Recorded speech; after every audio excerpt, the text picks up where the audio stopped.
Good morning, guys, and welcome back to Revolution. And so we're going to be looking at Judas contradictions. And so I was going through the cornth weight videos that were recommended to me by Dwayne Green to have a look at and to sort of debunk. And I thought I was actually going about it the wrong way, because what I've realized is these guys just parrot each other. Bart Ehrman seems to be the guru, and these guys usually just follow Bart or other atheists. Now, I haven't had my finger on the pulse of the who's who in the atheistic circles. Now, I know some of these guys say they're still Christian, some say they're agnostic, and so I'm probably going to default to calling them agnostics or atheists all the way through, just because most of the time this is the argumentation that I would get when I'm talking to atheists, when I'm out street preaching, evangelizing, talking face-to-face with people. People would usually say they're atheists. Now, when you hone in on that, most of the time, after a while, they realize that saying you're an atheist is a faith claim, but saying you're agnostic is it's a lot more aligned with truth, because how can they know with 100% certainty that there's no God? That's a faith claim. And so that they exhausted every possibility. There's things that they don't know. I could tell them things and that they don't know. They could tell me things that I don't know. So they have to, if they're going to be honest with themselves, say that they are agnostic. And so sometimes what I do when I meet someone who boldly claims they're an atheist, I say to them, well, how do you make such a definitive claim? And like I've said in many of these videos, the whole claim of, there's no gold in China. Hey, there's absolutely not 1 gram of gold in China. Well, how do you know unless you've gone and dug it up, seen it for yourself, evaluated everything, looked under every rock? And have these guys done that? No, they haven't exhausted every possibility. And so to say that they are an atheist, there is no God, that is a faith claim. So to say you're agnostic is more honest. Now, what I'm going to do with this video, I'm sort of borrowing some ideas from what I've seen Dwayne Green do. Now, I know Dwayne will do his live programs, and they'll go for 2-3 hours or whatever, and then he goes back and cleans it up and turns it into something a little bit more palatable for people. And so that's what I'm going to do with this video. I'm going to go through a whole bunch of things to look at the Judas contradictions. We're going to examine the claims that are made by the people that you see on the screen, and we're going to examine this issue. I'm going to show a lot of clips of what they're saying. Now, the title of this is Enough Rope to Hang Themselves, because what happens is if you just let people talk for long enough, they will hang themselves if they are being deceptive, or if they're just parroting someone else, or if they're saying the Bible has contradictions, but they're not actually going to the Bible, they're going to other literature and debunking that. That's not really debunking the Bible. And so my plan was to go through a whole bunch of Bart Ehrman videos, a whole bunch of Dan's videos, and I've been listening to these guys sort of all week, and I realized these guys just parrot each other. They mostly have the same arguments. Some might have a little bit of a different haircut here and there, but it's the same horse. It's just a different jockey, and oftentimes they are doing scholasticism. They're just pointing to the fact that Bart Ehrman is in the academy and he has credentials and he said this, and so case closed sort of thing. And the thing is, one thing that I've been pointing out all the way along is all of these guys and the vast majority of Christians are on the wrong side when it comes to textual issues. When it comes to bibliology, most Christians blindly follow the critical text. And so it's not the critical. When I say the critical text, I'm not just talking about just, Westcott and Hort text and the Nestle Alarm 28th edition. Yes, that's a major part of it. But I'm also talking about the methodologies that get people to certain conclusions. And so what I find is the more that you dig into what these guys are talking about, they'll all be in agreement that the Septuagint is before Christ. They'll all be in agreement that Jesus quoted the Septuagint. They'll all be in agreement that the apostles quoted the Septuagint. And when you start going through it, it's their foundations are exactly the same as someone like a Dan Wallace or a James White or a Wes Huff, these types of people. And so the foundation is wrong. But on some of these issues, like the Judas contradictions or the so-called Judas contradictions, it's not really to do with a Textus Receptus issue or a Masoretic text issue or, versus the critical text.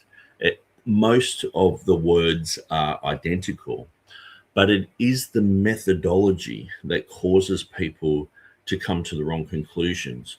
And so these guys aren't that much different to a lot of pastors, unfortunately. And I've run into so many people who say they're Christians, but they will say this type of stuff as well. It's like where I live, there's lots of Jewish people. It's a hot spot for Jewish holiday makers. And so when I go out street preaching, evangelizing, or run into lots of Jews, and they might be fresh in from Tel Aviv or, from Jerusalem, and they'll say, well, the Bible is full of myths and it's got contradictions in it.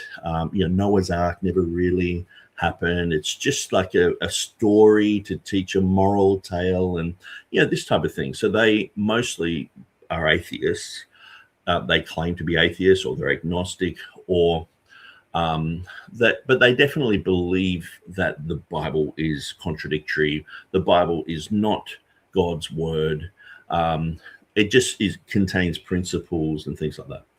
And so a lot of Christians are actually like that as well. When I run into people, I would suggest that probably 95% of people who profess to be Christians here in Australia simply aren't. When you start pushing back on some of the strange things that they're believing and claiming, you'll find that what's on the inside really comes out, and they will start contradicting Scripture. They will start even blaspheming God, but they'll definitely fight against truth. And so what I've found is these guys are just a predictable product of a huge movement which is contradictory in itself. So a lot of Christianity is contradictory. A lot of the apologists that are coming out of Christianity have their arguments have so many holes. I mean, I can point those issues out. So of course, these guys, atheists, agnostics, people who are critical of Scripture, they can point them out as well. But I don't see that much difference between, like, any one of these guys could just say, hey, look, I believe in Jesus. I tick the box. I believe in the Trinity. I believe this, this, and that. And probably say half of what they're saying. And they would just fit straight into Christianity. That's the problem.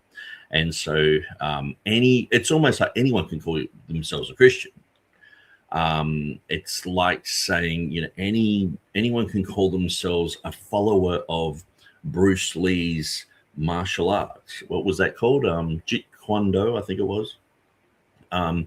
If you were specifically to follow Bruce Lee's martial art, there should be certain characteristics about your life and about the way you fight and the way you train and what you eat. But it just seems like everyone's got the Bruce Lee t-shirt, but that they're not acting like Bruce Lee at all.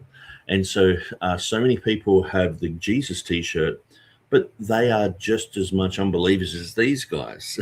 And so they go to church because their family want them to, because, it's a nice community there, or they're chasing the girls, or I've heard all of these stories. And the thing is too, I'm not just talking to people who, they'll just be all nice and all lovely. I'm talking to people who have grown up in church. They come out and they're drunks now, and they hate the concept of Christianity, and they're just going to tell me everything the pastor said, everything these people did to them. They tell me all the dirty secrets and all the rest of it about their lives and everything. They don't care anymore. And so you hear everything. You hear some people have gone from that position back into belief, which is it's quite amazing, to see that transformation. And so I guess that's why I do these videos, because I know there are people out there who might have become involved with Christianity, which, the vast majority of it is toxic and poisonous, controlling. And really, Jesus prophesied all that. Jesus would say things like, many shall arise and shall deceive many. Like, how many is many? And then they're deceiving many. Many shall arise and deceive many. Many false prophets, many false teachers, many false converts, false Christians. It says, on that day, many will say to me, Lord, Lord, didn't we prophesy in your name and cast out demons in your name and do many wonderful things? And he's like, I don't know you. Like, in a sense, he knows everything. He's God. But in a sense, that gnosko, the knowing, just like Joseph didn't know Mary till they brought forth their firstborn son, that gnosko is intimate knowledge where it's talking about salvation, where you've become one flesh with Christ. You become born again. He's like, I don't know you guys. There's no relationship there. You guys are doing all this stuff, all this Christian stuff, but I'm not even there. It's so strange. And so I would just say a lot of these people are just predictable outcomes from having a Gnostic Christianity, a nationalistic Christianity, a Christianity where Jesus is going around bombing people and all sorts of strange things. But anyway, I could talk about that forever. But what I want to do is, and what I'm going to be doing throughout this program, is I'm going to be playing clips. And I realized that I've got Adobe Premiere Pro. Okay. Now I can download all of the videos that I really want to examine and all the rest of it. But it's very heavy. It takes a lot of time. I already downloaded about 10 videos, and I was like, you know what? I could actually just show them on this and edit them accordingly, which is way easier for me. And so I think I'll just run with that. And so we're going to be looking at a lot of clips. We're going to be examining what these guys say, and we're going to be offering biblical answers to the Judas contradictions. And so let's just jump into some of these comments. Now, if you guys have anything you really want to talk about, because what I want to do is I want to make this video a bit of a go-to video when someone says, hey, Judas hung himself, or Judas, fell over a rock, or whatever these guys are saying. I really want to make a video that I can point them to, that will be edited, that will be nice and short, with a whole bunch of meaty information, so that anyone who's following these guys, and I know there's probably 20 other faces I could have put up there. Anyone who's following these guys can just go, that's really good. That answers my questions. And I want to go through their material as well. And the thing is, I'm not afraid to go through their material. I used to be an atheist. I used to be in their mindset where the Bible's just wrong, and you just believe anything anyone says about critiquing the Bible. That if there is a critique, you're just going to jump in with both feet and believe it. And these guys, a lot of the time, are saying, Christians have blind faith, and they'll use all these examples. And I know weird, bizarre, so-called Christians everywhere. There are people who, they are an embarrassment. They're the Bruce Lee, converts who can't throw a kick, they can't throw a punch, they can't do even a two-hand push-up, let alone a two-fingered one, and they're nothing like what the Bible would describe as a Christian. And so oftentimes these people have grown up around those folks, and they've got a million stories to tell about hypocritical pastors and, bozos and false prophets. And I mean, seriously, all you have to do is just look at the TV and look at Benny Hinn and Kenneth Copeland and all these other weirdos. But it's exactly what Jesus said it would be like in the last days. Men will be lovers of themselves. You go through those verses and you see, hey, this is describing exactly the scenario that we're in. Bible Highlight is in the house. Sifted Sands is also in the house. Bible Highlighter says, we're living in an age where nobody checks sources to back up what they're saying. Granted, some sources can be biased, but that's why one needs to come up with a systematic approach to truth. Very good. Everyday Man of God Ministries. I really enjoyed your live yesterday, and so that was really good. And I would just encourage everyone to jump on and listen to that. I'm pretty sure it's every Friday. It's a live podcast there. Bible Highlighter says there's no final word of authority today. Yeah, and so that's why if you don't have God as your authority or the Bible as your authority, you will heap up other authorities. And so that's what these guys do with someone like Bart Ehrman. Bart Ehrman's very convenient for these people. And the thing is, Bart Ehrman's not just convenient for atheists and agnostics. Bart Ehrman, he is like the winning, Willy Wonka chocolate factory, the gold invite for a lot of pastors, a lot of apologists, a lot of Christians, because then they've got purpose, that they're coming against what Bart Ehrman said. And like someone like Dan Wallace, for him to be like a main opponent against Bart Ehrman, that gives him purpose. That gives, like, people feel like Dan's doing this amazing job. Well, actually, Dan and Bart are pretty much on the same team, except for Bart doesn't say stupid things in debates. He does say stupid things in debates, don't get me wrong, but stupid, like things like saying there is like a 2nd century Mark gospel, and it's just completely disproven. Like, why would you say that? Well, if you're going to represent Christianity against atheism? And I've heard some of these guys who are on the screen now, I've heard them say that was one of the things that pushed them over the edge. And I'm like, see, to me, Dan Wallace and Bart Ehrman are pretty much identical, except one just goes, yeah, well, I still believe God. The other one goes, no, I can't be bothered with that rubbish. And so that's the difference, where they're still following the same text. They're following the Nestle Alarm group of texts. And so what's amazing is none of these guys will really, like, they all sort of tend to gravitate toward modern day liberal scholarship. And none of these guys are like, hey, yeah, I'm an atheist, but I actually follow the confessional bibliology text. I follow, I actually also listen to some of the argumentation for the Textus Receptus, and I think they're sound. And I'm following that. They are all on the other side of the fence. And so it's like the Lord of the Rings. They're the Lord of the Flies. Lord of the Rings just came out for some reason.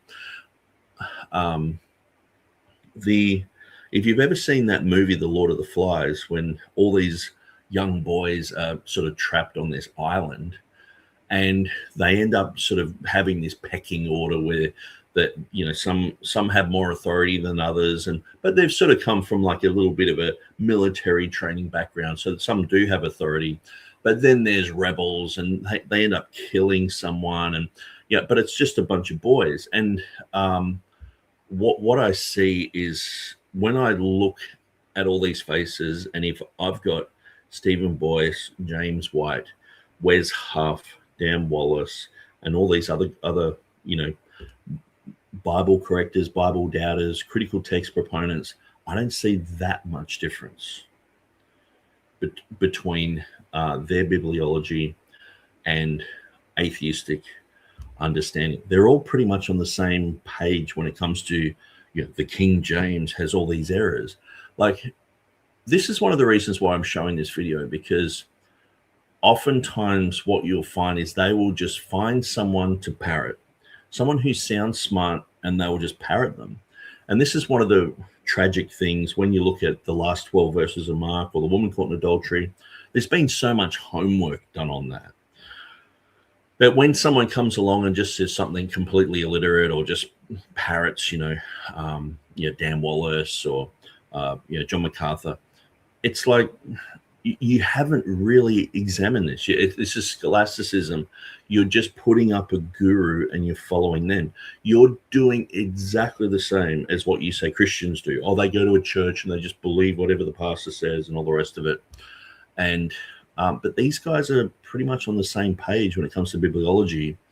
And I'm talking about the choices of which text would be considered the one, if they had to choose, they would gravitate toward the critical text. And most of them know nothing about it. Obviously, Bart Ehrman does, because he's in that world. See, to me, Bart Ehrman is like a Jehovah's Witness. He knows his craft very well. Jehovah's Witnesses, they know jw.org very well. If you ask someone who knocks on your door and they're a Jehovah's Witness, if you ask them something about the Bible, they're not going to give you their own opinions. They're going to blurb out jw.org material, okay? They're not free-thinking people. So Bart Ehrman, he just spews out what the Academy has taught him, what Bruce Metzger, see, the thing is, these guys think that someone like Bruce Metzger is like, he's a shining light for Christians. He's an example of, Christian scholarship. And so that they will hold these people up in esteem and then sort of cut down their argumentation, where really Metzger's just a heretic.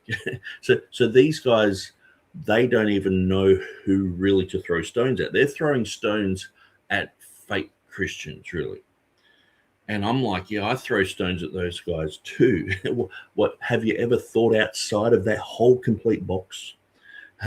Like Bart Ehrman's mentors, Carlo Martini, Kurt Aland. Have you ever considered these guys are just absolutely out of the realm of Christianity? Just because they wear the Jesus t-shirt doesn't mean that they're Christians at all. And so these guys are just as duped as someone following, Benny Hinn, like to me, in my eyes, because they dive into the scholarship of Bart Ehrman. They give Bart Ehrman scholarship credibility, where Bart Ehrman has his credibility only because he's played the game with Metzger, with Kurt Aland, with the Westcott and Hort theories, the critical text theory, and he's gotten a platform by coming out and saying, hey, I was involved with biblical Christianity, and now I'm showing you all the good oil on this, where really he's been involved with fake as Christianity, easily debunked Christianity, like the things that Metzger did, the things that Kurt Aland did, even hanging around with Carlo Martini. I mean, what is that? Like, these guys are like some of the worst heretical type of people you can imagine. But all of these atheist agnostics, Bible critics, see Bart Ehrman's come out of orthodoxy. It's bizarre. But I see Bart Ehrman as like someone who is just basically promoting, jw.org. He knows a lot about his stuff. If you meet a Jehovah's Witness who is writing Watchtower magazines and working on jw.org, and they're smart people. They know a lot of things, but they're just wrong. And that's the thing with Bart Ehrman. He is just wrong. He actually doesn't know the type of bibliology that I know. He just mocks it. Now, when I say he doesn't know it, I'm saying that he knows a skewed version of it. And anytime he goes to explain it, he just talks in like riddles. He talks about anecdotes about Erasmus. He slipped on a banana peel and totally destroyed the New Testament, and he just put the Commune Hanium in because people pressured him, and he would have died, and they had to rush to print. He just had no time. When the reality is, like, when Erasmus is doing his work, he's printing a whole bunch of other works as well. So this whole rushing to print thing it's ridiculous.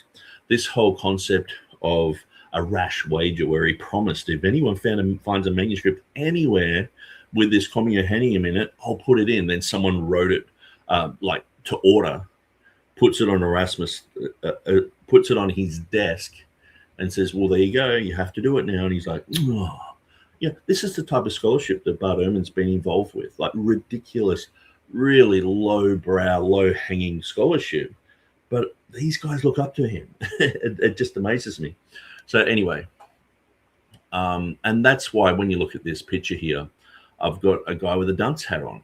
It is really low-brow stuff. And this Judas story, it's like, why would you embarrass yourself by just continuing to claim that this is a contradiction? I mean, it's so like, I remember when I was first faced with this contradiction in, I think it was 2001, some guys were online and they had left the church that I was involved in, the denomination I was involved with. And they were trying to stump me with some things. And so they put these Judas contradictions there. And I went through it and came to the conclusion that there was just simply no contradiction there. Like I just studied through, and I was like, okay, well, Judas, he hung himself, and then after being in the Middle Eastern sun for quite a while, he fell headlong and his bowels gushed out. Like, to me, that was the conclusion that I came to at the time. I couldn't really find any strong conclusions from reading things like what is it, Josh McDowell, that type of thing. Like, I just sort of find people like Josh McDowell are sort of in the critical text camp as well. So there's some things that are only contradictions in their Bibles. If someone says, hey, the Bible has contradictions in it, I'm like, yeah, absolutely. The Bible has so many contradictions in it. If you're reading the critical text Bible, the King James, the Textus Receptus has no contradictions in it. And I'd be out street preaching and I'd say, hey, the Bible has no contradictions in it. If you can prove one contradiction to me, I'll become your personal slave for the rest of my life. I'll mow your lawns. I'll do whatever you want. I'll work for you. I'll give you all my money. I'll do whatever you want. And so I remember one time there was like 10 Muslims around and they're all Googling Bible contradictions and they're coming up with this type of stuff. But seriously, these things are so easily debunked. Like, I understand in a crowd, like for people just to come up with a Bible contradiction, it's pretty hard. Now, these guys make a living off this, and this is one of their best. And it's like, is this the best you got to offer? Now, when we look at Bart Ehrman's retirement speech, Bart Ehrman basically talked about, the 400,000 variants, and because he's made money on just sort of throwing sand in the air and just confusing people about variants. He talked about Dead Sea Scrolls. He talked about a whole bunch of other things. But he said, no, the most important thing that he's learned through his whole career is that the Bible has contradictions. And he goes on to talk about Judas. And I'm like, are you serious? Like, this is ridiculous. And I think the thing is, there are deceptive spirits out there. People believe in Mormonism. People believe in Scientology. People believe, they follow L. Ron Hubbard. They follow JW.org. They follow the 12 prophets in New York. They follow Jim Jones, And the thing is, atheists and agnostics seem to think that they are immune from this type of blind obedience to people like Bart Ehrman. Like, seriously, Bart Ehrman sometimes you'll watch a video and like, because I pretty much watch everything. I've read through the vast majority of his books, and you'll go through it, but then you'll hear him say something on a popular level, or when he's teaching from the pulpit, sort of thing, from the pulpit, and it contradicts what he previously said, but he doesn't care. He just wants you to get to a point where you're acknowledging the Bible is inaccurate, the Bible has problems, and he's been shown so many times many mistakes in his methodology, but he just comes across as a confidence man, which is a con man. He comes across with confidence, and a lot of people are just sucked in by that. And just as much as they're sucked in by the charisma of, a word of faith preacher who will get you to send, $2,000 and your dog will be healed, this type of thing. Bart Ehrman is sucking a lot of people in. There's already a massive audience for this. And I think when Dan Brown wrote the Da Vinci Code, now Bart Ehrman actually did an article against the Da Vinci Code. I think he realized that there's actually a El Dorado of gold. There is so much money involved with religious superstition and Bible contradictions. Like, remember the Da Vinci Code? It's like, it's the dumbest story, but great movie. I actually enjoyed the movie. I thought it was great, but it's a dumb story. Like, when you think about it logically, and there's this pain, like what does Leonardo da Vinci know about these things? It's like, but anyway, they got, John, the disciple John, is actually a woman with long hair and all this sort of stuff. It's like, this is ridiculous, but people follow it. People, like, I usually say they've been Dan Brown. They just simply follow what Dan Brown says, and Dan Brown is just writing fiction. Many cults, the Jehovah's Witnesses, the Seventh-day Adventists, many of these groups have very similar belief systems as Dan Brown. It all goes back to Constantine, and he changed the Bible and all this sort of stuff. And so you can see that people who stray from mainstream Christianity, who stray from the truth of the Bible, can end up in that type of land. And when I look at, say, Seventh-day Adventism, very easily to debunk their system of belief. Jehovah's Witnesses, the same. And when it comes to these guys, like, I guess I used to be an atheist, so I never really have bothered much to get into what they're saying, because I dealt with a lot of these things when I first got saved. And when I'd go out street preaching, I'd be a Christian for 3 weeks, and I'm out there and people are saying, oh, what about this in the Bible? What about that? And they're usually saying all the stuff that they've had to deal with, and they've said that's taken away their faith. I would go home and study these things and think about them. And at the time, this is before the internet. And so you're limited with books. You got, some book by R.C. Sproul or something, and some other books, and it's like they don't really deal with, someone in your face saying, oh, there's a contradiction here and there. Now you can just jump on the internet and there's tons of material. And this is one of the things too. Don't these guys just go, okay, ChatGPT, where am I wrong? I want you to act like a full Bible-believing fundamentalist Christian and show me where I'm wrong. and like, seriously, if Bart Ehrman was just to do that, he would, like, 95% of everything he said would just be flushed down the toilet. But the thing is, like, people, usually it comes down to people's charisma and their ability to have enough letters after their name, to have attended the right universities. But even if you do that, these guys will, cut you down. A lot of people who have answers, they don't have the type of charisma that can win an argument against a scholar who looks down at you and belittles you, and has basically done that his whole life. So he's an expert at it. So when someone says a truth, all he has to do is belittle you and say, where did you get this from? Who on earth was this? And just like, I've listened to Bart Ehrman mock some of the best scholars ever just to win a debate point. Like, say, someone like Dean John William Burgon, and he'll just throw them under the bus when he was debating against Jonathan Sheffield. And some people don't have the charisma to win an argument. And this is the problem with debates. Oftentimes, it's not so much that, James White had all these really good points to make. He's won by telling a bunch of jokes, getting the audience on his side, making funny facial expressions, looking angry, and basically setting himself up as a guru.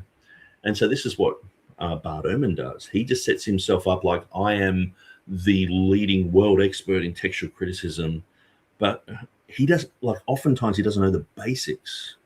And this is, it's quite amazing to me. Like, say, I remember I was in a debate and a guy was talking about how good Michael Heiser was, because Michael Heiser had put coded, Strong's numbers on all the Greek and Hebrew words in the Bible and linked them to a dictionary or something like that. And I was like, oh, well, I've done that. I've done it in the New Testament, not in the Old. But it's like, that doesn't make me smarter. It's just hard work, But people see these things as like, wow, that he's a shining angel. When you look at Bart Ehrman, and this was also one of the things with Michael Heiser, like, how on earth do you get these people saying they're biblical scholars and they don't even know what the name of God is? Like, the whole concept of the name of God being Jehovah, or in English, Jehovah.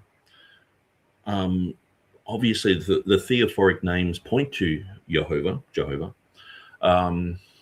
There's so many people in the Bible named after Jehovah. Jehoshaphat, Jehoiakim. So many names have the name Jehovah in it. But they want to go with Yahweh, which is exactly the pronunciation of Jupiter, Yahweh Pitta. And so Gesenius says this in his Hebrew dictionary. In his writings, if you just look under Jehovah, just type in Gesenius, Jehovah, and Jupiter, and it will come up. And it's like that he just popularized this concept. And these scholars are like, the name of God is Yahweh. And all these atheists sort of say the same type of thing, or atheist, agnostic, half-baked Christians, liberals, whatever you want to call them.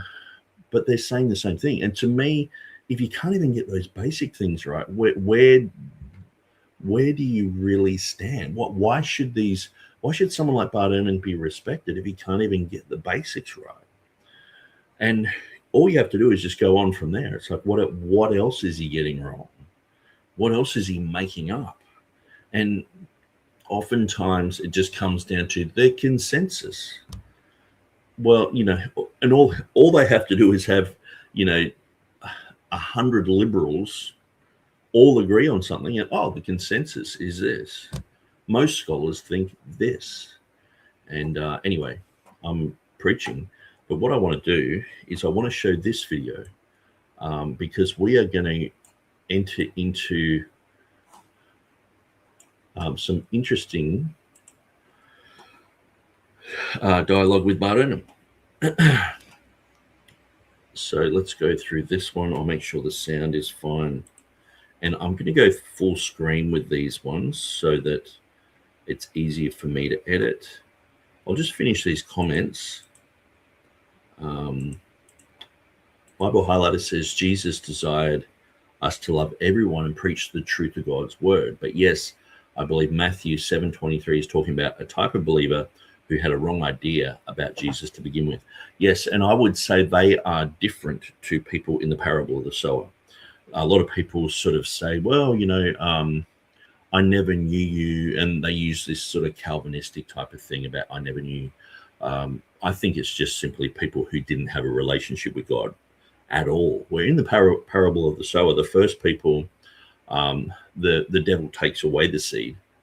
But the second people, it germinates, and they continue for a little while, but then they fall away. So that's different to these people. Like, they've never known God, So it doesn't match in with the second person of the parable of the sower, which some Calvinists try to link those two together. Bobby says they are the casualty of Yahweh belief. When they find out Yahweh is a fake, they dismiss Jesus too. Bible Hilo says, many believers may disagree, but Jesus was called a sheep in Matthew 10:16, and see also Matthew 10:5. This means Jesus did not choose somebody that was evil. Judas fell away from the faith. Yeah, and so there are a lot of other arguments that these Judas videos go into, well, God predicted him to be, or he sort of chose him from the beginning to be this type of person, which I don't think at all. I think God just foretold what his own choices would be, and has just moved things in the midst of that and used that tragedy for good. Everyday Man of God says, I appreciated you dropping in. Yeah, it was fun. I really enjoyed it. Effective Nutrition says, I found Bart Ehrman to be very intriguing and insightful to assist my faith. Okay, I'm not sure if you're being sarcastic there. Or Igramart says, years ago I saw Ehrman in some Bible documentaries, and he seemed to me to be always anti-Bible, anti-Christian. He was a faker. Effective Nutrition says, what type of watch am I wearing? So I've got this watch here. It's actually a really cheap Temu watch. You can, like, oftentimes I'd go through shopping center and you'll see these for like $200. They look exactly the same. And my wife just jumped on Temu and bought me like a whole bunch of them for like $5, $5 each. And they look great. I like the look of them. The feel of them are nice and chunky. And so, yeah, it's not really a brand name watch. So Morton says, modern textual criticism is atheism disguised as Christianity. Yeah, pretty much. And the thing is, it's Unitarianism. See, a lot of these guys don't realize why they feel compelled to say Jesus isn't God. It's because they are just simply duped into the whole Unitarian stuff, where Jehovah's Witnesses came out of that, Seventh-day Adventists came out of that, but so have a lot of modern-day evangelicals who believe the critical text.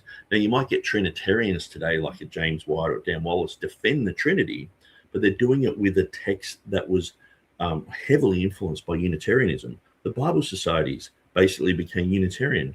They had to start the Trinitarian Bible Society in 1831 because so many Unitarians had taken over the Bible societies. They, Westcott and Hort, they had a Unitarian work with them, George Van Smith.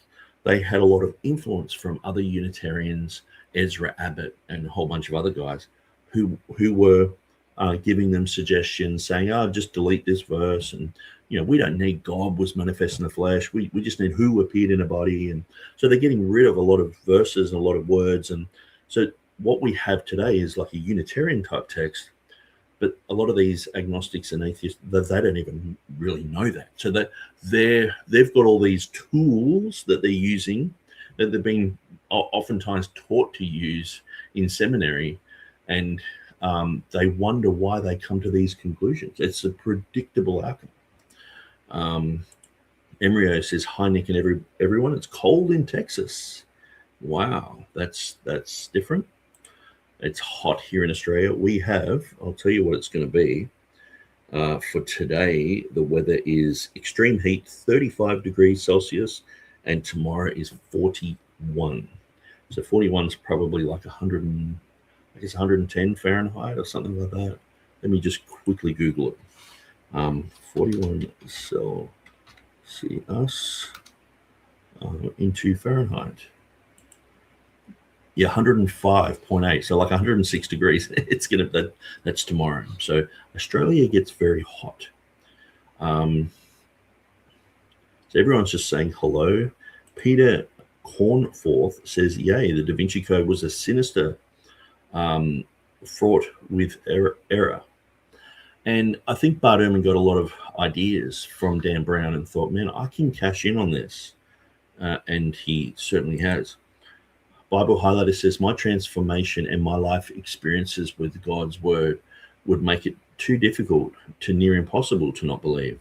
This is why I see atheism as bad as a belief as flat earth. Granted, I used to be an atheist, yes, and I think a lot of people who've grown up in church and they think that that's Christianity, their personal experience with their pastor or their parents, and they're like, oh, if that's Christianity, I'm out.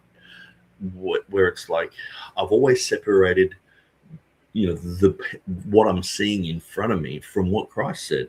And I think the thing is, most people who don't make it as Christians simply don't read the Bible. What I find is the dorky people in the previous church I was in, probably 98% of people who were ever there are not Christians anymore. Okay. And I'm still friends with lots of them, but the 2%, and I'm usually just thinking of two people, there's like, a handful of people.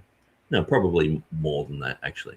But they're usually the ones who read scripture a lot. You jump in the car and they're playing the Bible, they're always saturating themselves with the word of God. And I think the thing is, there's all this type of stuff out there just to try and cram into your mind. And the thing is too, people can have all this in their mind and in their spirit, but they don't vocalize it. They'll just say a few little things that are fiery darts to try and get you off track. They mightn't go into all this and say, hey, I'm an atheist and I think this, and because they'll probably know that people will fight against that. But they just keep quiet and just say a few little things here and there. And we know there are people out there who love to try and make Christians stumble. I mean, the book of Proverbs talks about this, that people, they're addicted to making people stumble. They can't sleep until they've typed their last thing on the internet, on Facebook somewhere or Instagram, and just proven that they're wrong. And why are you such an idiot for believing in Christianity?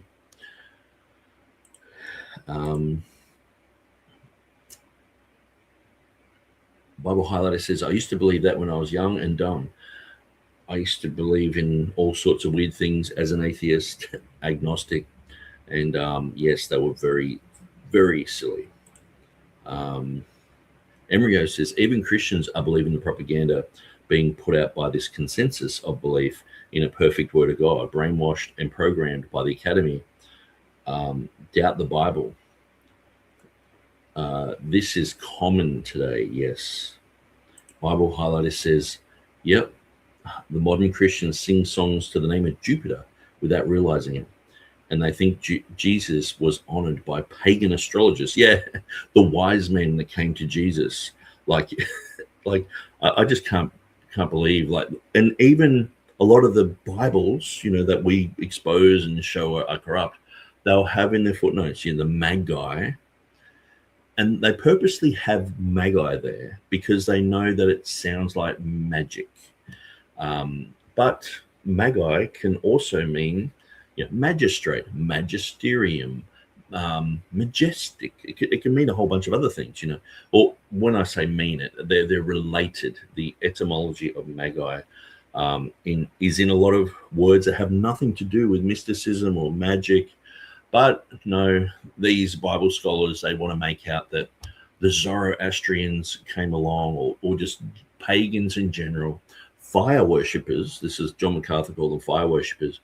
And they've seen baby Jesus there. And so, can you imagine these, pagans with, piercings in their tongues and tattoos all over their face and a mohawk, and they're like, there's baby Jesus, and the stars there, and they get their chicken, they cut its head off, and they squeeze the chicken guts over their head, and they've got blood all over them, and they've got the fire, and they're putting alcohol in their mouth, and they're like blowing big puffs of fire around, and these are the Magi, who come to Jesus and bring, frankincense and myrrh. Now, the King James just says they're wise men.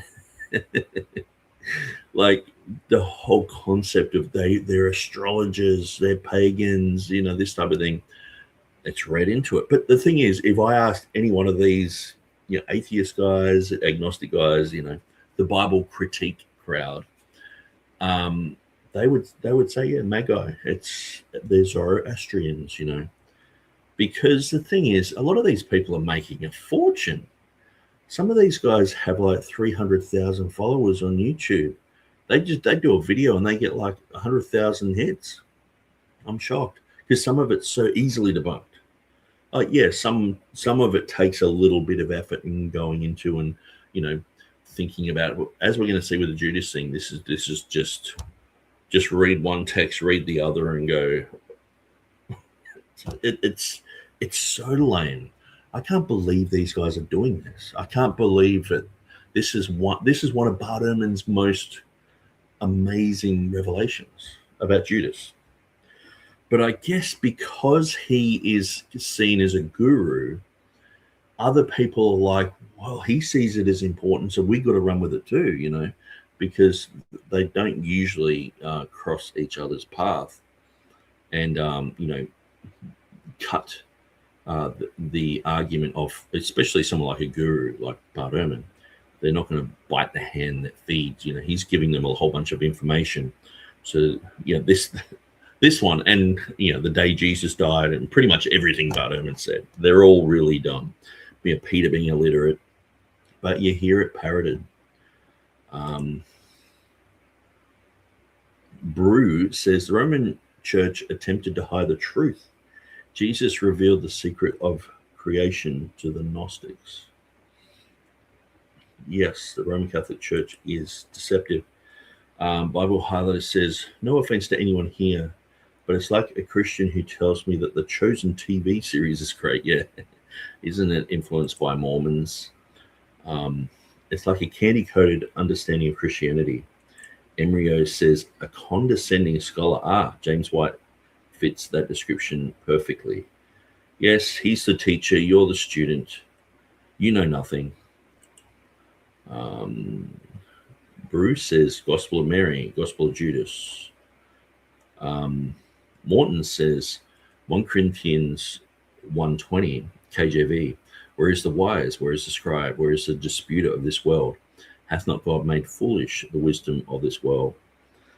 Yes, these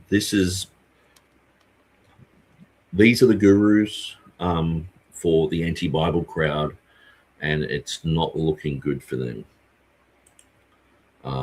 Bobby says, Apostle Paul is the final word of authority today.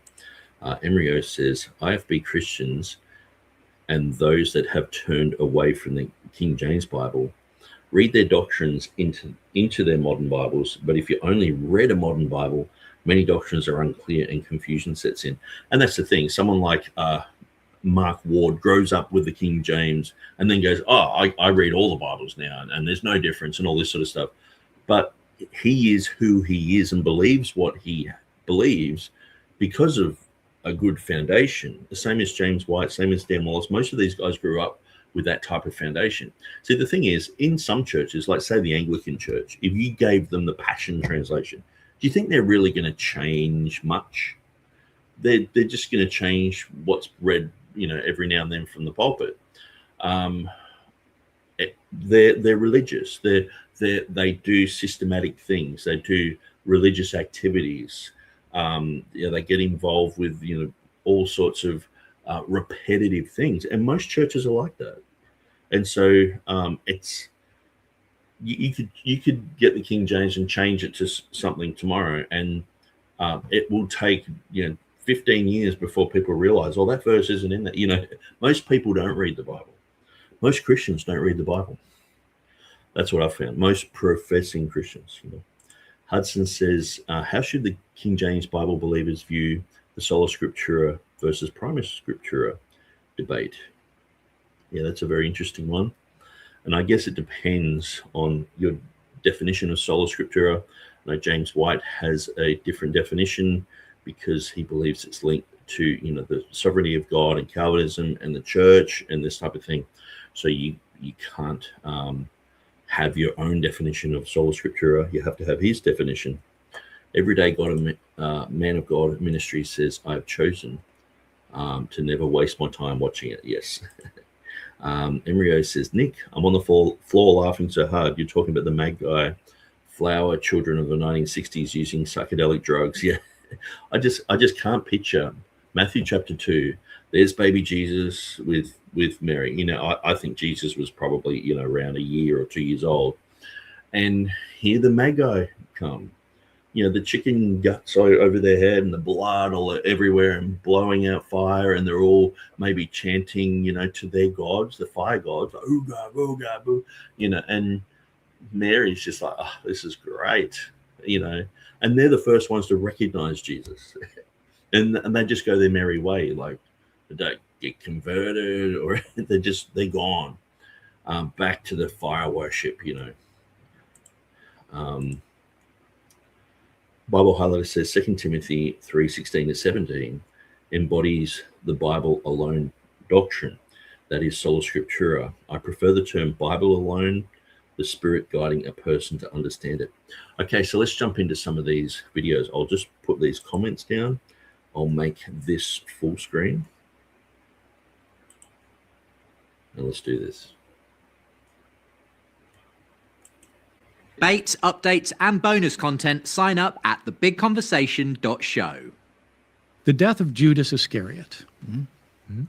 So Judas in Mark, Luke, and John, Judas, nothing happens to him after, he just disappears. Okay. In Matthew's gospel, Judas hangs himself. Mm-hmm. And what happens is he goes, he feels remorse about what he's done. He's betrayed Jesus for 30 pieces of silver. He tries to return the 30 pieces. The high priest won't take it. So he throws them down in the temple and goes off and hangs himself. And the priests then say, oh, we've got these 30 pieces of silver. We can't put them back in the treasury because it's blood money. It's used to betray blood. And so they go off and they buy a field, and it's called the Field of Blood because it's purchased with blood money after Judas has hanged himself. Luke also wrote the book of Acts, as we were saying. And in chapter 1, there's a second account of Judas' death. In this account, what happens is there's nothing about Judas hanging himself, nothing about the priest buying the field. In this account, Judas goes and buys the field before he dies, and he doesn't hang himself. He somehow falls head first, and his intestines break open and bleed all over the ground. Mm-hmm.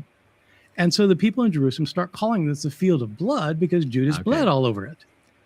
So those two accounts cannot be reconciled. Okay. So before we hear Peter's response to that, is the issue then that, you know, we don't know what happened to Judas at all because these accounts, as far as you can see? I think we can know some things. Okay. I think there really was a Judas. Mm-hmm. I think that he really did betray Jesus to the authorities, and I think he probably came to some kind of untimely death that was somehow connected with the field in Jerusalem. But as to reconciling these two stories, they're just different. But if you want to read Matthew and say, yes, that's what really happened, or if you want to read Acts, that's what really happened. It's helpful to drill down on a specific example sometimes. Sure. So how do you read these two accounts of Judas's death?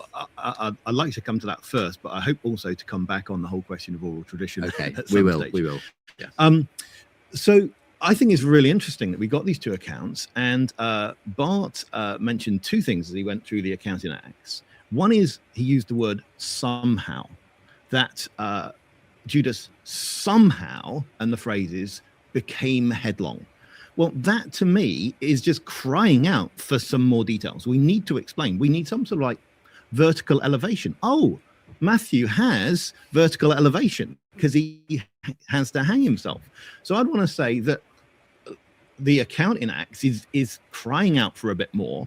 And the other issue we got is his intestines. How on earth do his intestines start bursting forth? I mean, like, that wouldn't normally happen if you just simply fell over. So in other words, I'd want to say, you know, that makes a lot of sense. Now, as for how did it happen? So how did it happen? I'd want to say, I think you can put the two together. Probably the data are underdetermined, as in that is, I can't. There would be multiple scenarios that would fit. Give me one. Let's say someone hangs, the death of Judas Iscariot. The rope snaps, and you know after they're dead and their entrails burst out. Okay. I'm not a medic on that, but you know. Yes. Okay. So let me ask this: if somebody's hanging and the rope snaps, that's happened before. How do they fall? Down. Do they fall head first? Well, it depends what their feet. Does it depend? Yes, it does. It depends what they're hanging over. What do you mean? Well, I mean, if you're hanging over something and there's a rock forward and you're going to trip on it and you go head forward, I mean, like these things can happen. I don't know. It sounds like we're doing CSI here, you know, I mean, like, crime scene investigation. I just think the data is underdetermined. Let me just say this.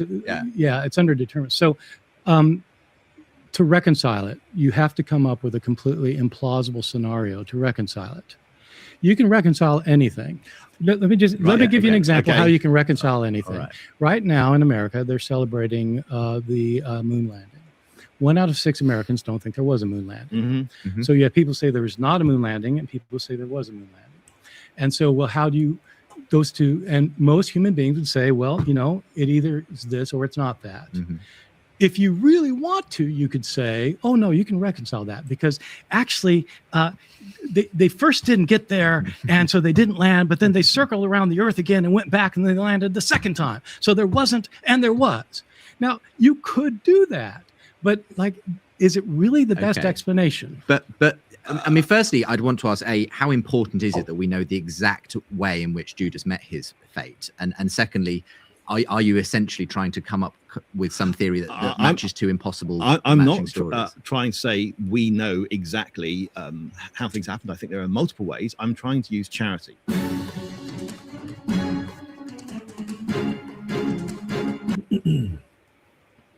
Okay, so as we can see, you know, Bart Ehrman was very condescending. In a sense, even just the way his mannerisms, in the way that he was looking at this other guy, you know, looking frustrated, you know, and comparing it to moon landing denial, which is just it's just a completely different topic. You can't just compare something like that. You can't just say, well, it's just like 9/11. Like, there's so many complicated things when it comes to a topic like that. The Judas contradictions are just, okay, so did he hang himself? You know, who bought the field? What happened with the money? You know, this type of thing. So let's look at some of these claims. You know, critics typically allege contradictions between Matthew 27, 3-10 and Acts chapter 1, verses 18 and 19. So usually this is what they're talking about. They're wondering who bought the field. Was it the Sanhedrin or was it Judas who bought the field? And so that is very easily answered. The Sanhedrin bought the field. Now in Acts, it talks about the reward of iniquity bought the field.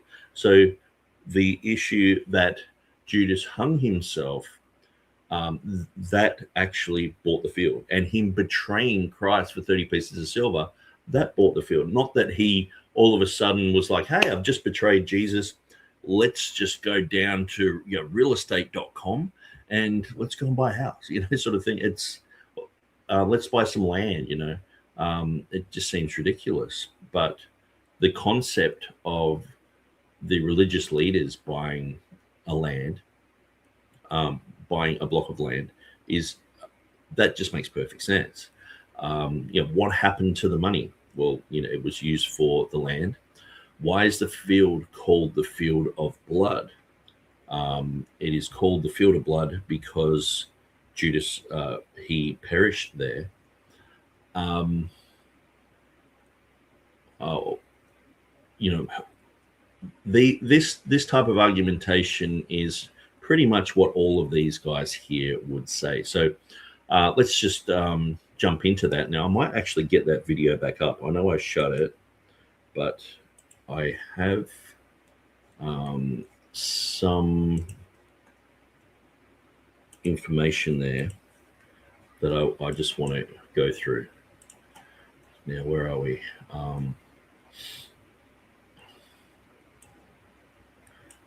Okay, so let's. Oops. I might be better off just going through my history and getting that one back up. One tab. There we go. For more debates, updates, and bonus content, sign up at thebigconversation.show. The death of Judas Iscariot. So Judas in his intestines break open and bleed all reconciled. Okay. So before we hear Peter's response to that, Okay, so Bart Ehrman shared his thing. is the issue then that Now watch his body language we here. don't know what happened to Judas at all because these accounts, as far as you can see. I think we can know some things. Okay. I think there really was. For some more details, we need to explain. We need some sort of like vertical elevation. Oh, Matthew has vertical elevation because he has to hang himself. So I'd want to say that the account in Acts is crying out for a bit more. And the other issue we got is his intestines. How on earth do his intestines start bursting forth? I mean, like, that wouldn't normally happen if you just Simply fall. fell over. So in a in field, other words, yeah. I'd want to say, that makes a lot of sense. Now, as for So how did it happen? so how did it happen? I'd want to say, Yeah, so notice when I'm playing chess, one of the things that I realized was, especially when you're playing someone who's a bit younger, I would hover over the whole board and just sit there staring intently at the board. And I found that just intimidated people. And you would win easier. And I just sort of find Bart, I know a lot of apologists, Christian apologists do this as well. They sort of tend to bully others. It's not just a casual conversation and saying, okay, you've got a good point there, or it's everything is just scrutinized and just thrown down. No, that's impossible. That's you can't have that type of conclusion. And so I think you could like look at how he's like stretching at his neck. He's just looking at him, staring at him.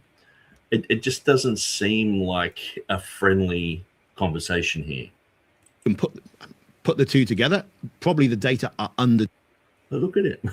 You know what I mean? Like if you were just chatting about these things and you turn around and even if I did this whole video like that, you'd be like, man, this guy's a bit of a psycho. I'm not saying Bart Ehrman's a psycho or he loses all these points because he looks like this, but I just thought it was interesting, just that type of, because I've watched enough of Bart Ehrman and listened to enough of his stuff to know that he is the teacher, you are the student. He knows, you don't. He wrote books about this, and so he's right.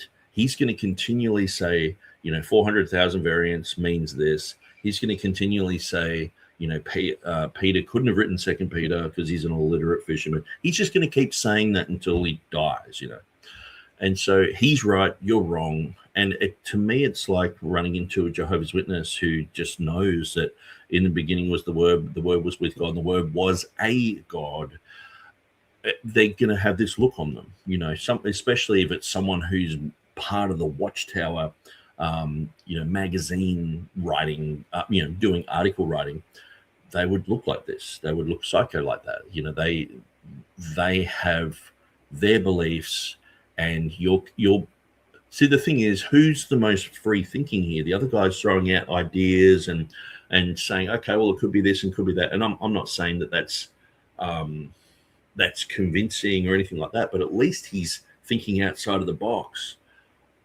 These anti-Bible, these Bible critics are just basically parroting Bart Ehrman, and oftentimes they don't give any type of leeway to go, okay, yeah, that actually does match up. Like even if just one of them went, yeah, that sort of makes sense, like just say tomorrow I became an atheist.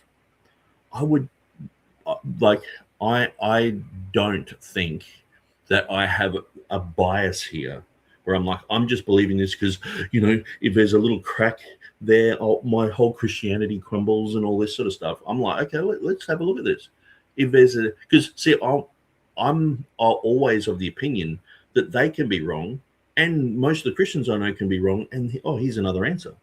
And I think that was proven with the whole scholarship of Revelation 16:5. Just thinking outside of the box, looking at a third option. And I'm open. Are these guys wrong? Are Christians wrong? Am I wrong? And maybe there's something else that needs to be explored. I'm all for just debunking even well-held traditional thinking. And so, but I don't think Bart's into that. he's adamant. Determined, as in that is, I can't. There would be multiple scenarios that would fit. Give me one. Give me one. Let's say someone hangs. He's looking real intimidating. And then the rope snaps, and after they're dead, and their entrails burst out. Okay. I'm not a medic on that, but Yes. Okay. So let me ask this: if somebody's hanging and the rope snaps, that's happened before. How do they fall? Down. Do they fall head first? Well, and so that's his whole argument comes down to the concept of headlong. Do you fall head first? I mean, they even like the word headlong is used when they wanted to throw Jesus off a cliff. They wanted to throw him headlong. It's in the King James. I'll just get through some of these comments.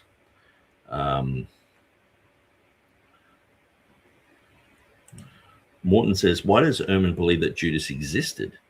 Does he not get that information from the Bible? Oh, see, that's the thing. You start getting into these guys like Myth Vision, and they're like I was just trying to find a video where he was talking about this issue. And there was just so much other stuff of like, yeah, Jesus, Judas didn't exist. Judas is not real. And, the gospel of Judas is probably true. And it's like he just goes to the lowest argument and throws that up. Hudson says, this is such a weak argument by Bart. I personally can't take this guy seriously. But the thing is, he is the guru for atheists and agnostics. This is the thing, that these guys have got to, if they want any credibility, they've got to separate themselves from guys like this. But the problem is that they are so invested. That's why I called this enough rope to hang themselves. They've already jumped in and said, hey, we are the go-to gurus, and here's our story. And you go through their story, and it's like, that's so easily debunked as a so-called contradiction. Ehrman arrogantly believes that he must have an explanation. Yeah, he couldn't just go, well, and so that's the thing. Someone who's honest will go, hey, and they'll they've thought about it. They've got their own opinion, but they understand that when it comes to things that aren't mentioned, you're like, like if the Bible says, hey, they pulled Jesus down off the cross, and they buried him in the tomb. I mean, you've got to sort of speculate, did they put him on a horse and cart, or did they carry him, or, you've got to speculate with those type of things. And, Bart Ehrman just sort of, he's just so dogmatic in his opinion that, if you start speculating on those type of things, he just, he'll just attack on you like he did with this guy. Esther says Bible criticism should not be called Christian radio. Okay. As far as I'm concerned, James White is the chairman of Satan's Yea Hath God Said Society, and Bart Ehrman is as good a high priest in the Church of Satan. There is always a correct Bible-believing explanation. Ruckman was an expert at giving them Reed's book Errors in the King James Bible. Yes, I do have that book on PDF. I haven't really gone through it cover to cover. I've had a look at it. A. Hannah says, I think I heard you say that Bart Ehrman was a psycho. He looks like a psycho there. And, I can look like that when I'm playing chess, and it's an intimidation tactic. I probably wouldn't do that anymore. When I was a new Christian, I was just out of, atheism and being a bozo. I would do that type of thing. Bible highlighter said blunt traumatic abdominal wall disruptions associated with evisceration are very rare, but it has happened. Okay. Not only did it happen to Judas, but it happened to a reporter case with a middle-aged woman. Okay. SJ says, I just know the Bible is right, God is true, and every man is a liar. Bart is such a one. Yes. Embryo says, it is Bart Ehrman's demeanor. He's always condescending and tries to intimidate through body language. He's so ready to just jump on anything his opponent might say. So dismissive. Yeah. You know, you would think that in a situation like this, he would say, okay, you know, just he's asking questions, you know, like, you know, did he fall headlock? He's already got his preconceived concepts. And so he just assumes that anyone who comes to him is just making stuff up on the fly. And he says this. You know, he said in his last lecture, when it came to the days of the week, you know, the Passion Week, you know, when Jesus died, he said, I've heard 489 different interpretations of this, and they're all wrong. So in other words, he's right, everyone else is wrong. And it's like, but he just pridefully, you know, says that he's right and everyone else is wrong. He's, yeah, it's quite amazing. Anyway, I'll keep moving on. Bible Highlighter says, we have to also understand that the Bible is a book of miracles too. So even if it wasn't a common thing to happen, it could be the judgment from God. So my take is that it's a very, very easy to understand concept that when Judas hung himself, the Sabbath, next day was a Sabbath, then the day following that was a Saturday, which was another Sabbath. So he was hanging up in the hot Middle Eastern sun and just was rotting and bloated and fell down and exploded. Like, you know, when you see, you know, a fish or a dead frog and you touch it with a stick and it explodes, you know, that type of thing. When it's in the sun. Igramart says, Ehrman does look a little bit like Heinrich Himmler, doesn't he? He's like, where's your papers? And look, I don't want to just mock Bart. In a sense where I know some atheists might watch this and just go, oh, all they do is ad hominem. It's not about that. It's just showing some of his mannerisms. Like, I don't get that vibe from this guy at all. I don't know who he could be, you know, Bart Ehrman number 2, for all I know. I have no idea about this guy.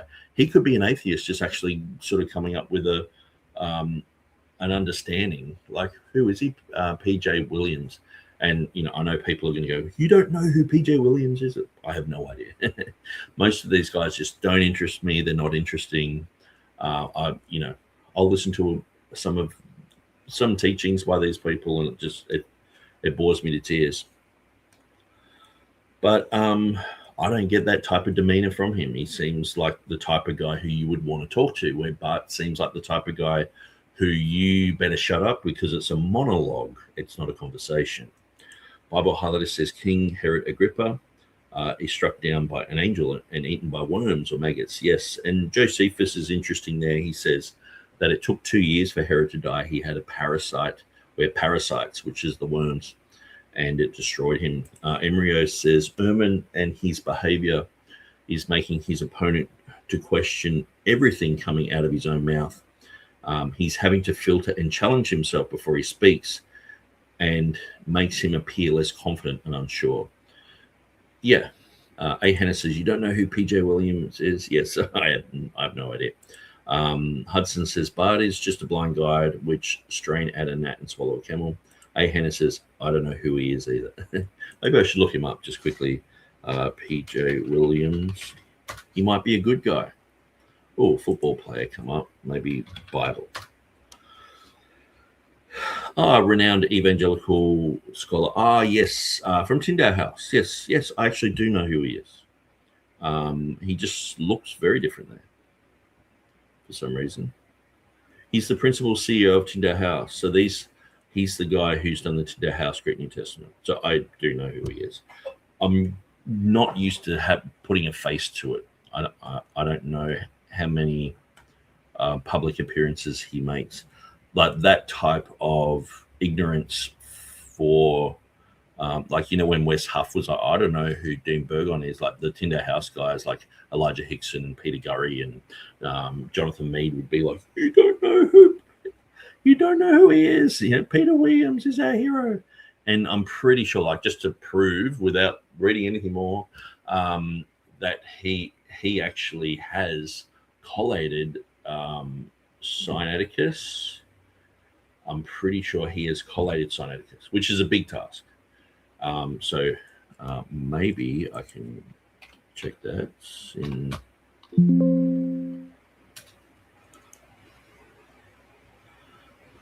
Yeah, so anyway, interesting.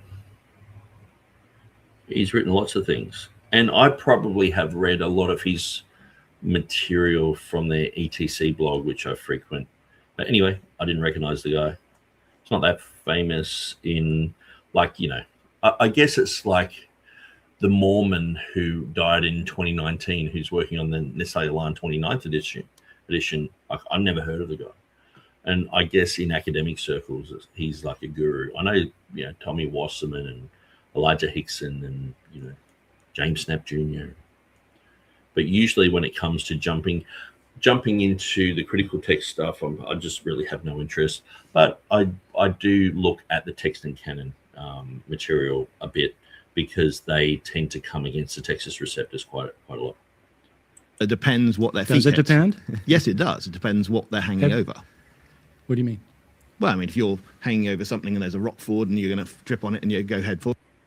See how he's just like, what? And even this young guy is looking at Bart like, look at the theatrics of this guy, you know. And this is exactly what James White does, you know. And I think James White's watched enough of Bart Ehrman, because what happened was Theodore Letus, when Bart Ehrman, before Bart Ehrman had written like Misquoting Jesus and Jesus Interrupted, he was considered like a guru in the academy.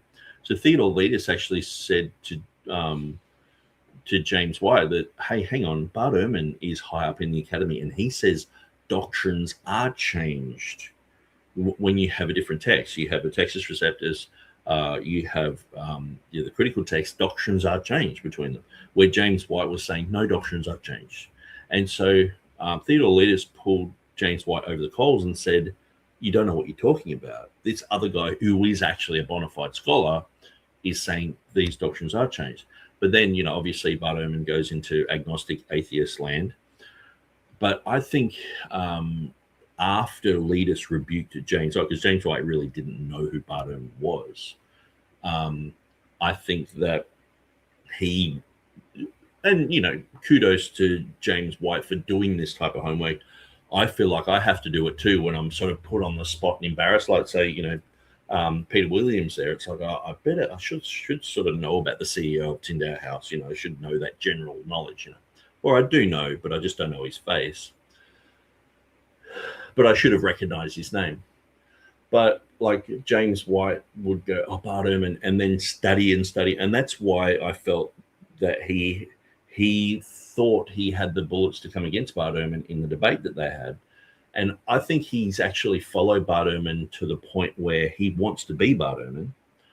And this is represented in the fact that Bart Ehrman was the final student of Bruce Metzger, but James White was getting his PhD from a guy who was the second last student of Bruce Metzger. So it's sort of like you could either go and study under Bart Ehrman, or you could go around that and get the Metzger, you know, anointing, I guess you'd call it, through this other guy, you know, which is just sort of almost copying Bart Ehrman, you know. So I think James White wanted to be Bart Ehrman. So a lot of the characteristics he has in his debates are like this, you know, that they're, and I see a lot of similarities between Bart Ehrman and James White in the way that they talk, the way that they put themselves up on a throne and talk down to people. It's very similar. But forward, I mean, like, these things can happen. I don't know. It sounds See the theatrics? Like, he's just laughing, you know. like we're doing CSI here, you know, I mean, like, crime scene investigation. I just think the data's So anyway, we've watched through that. Let's not do that again. Now, I want to look at this video from the 10-minute mark.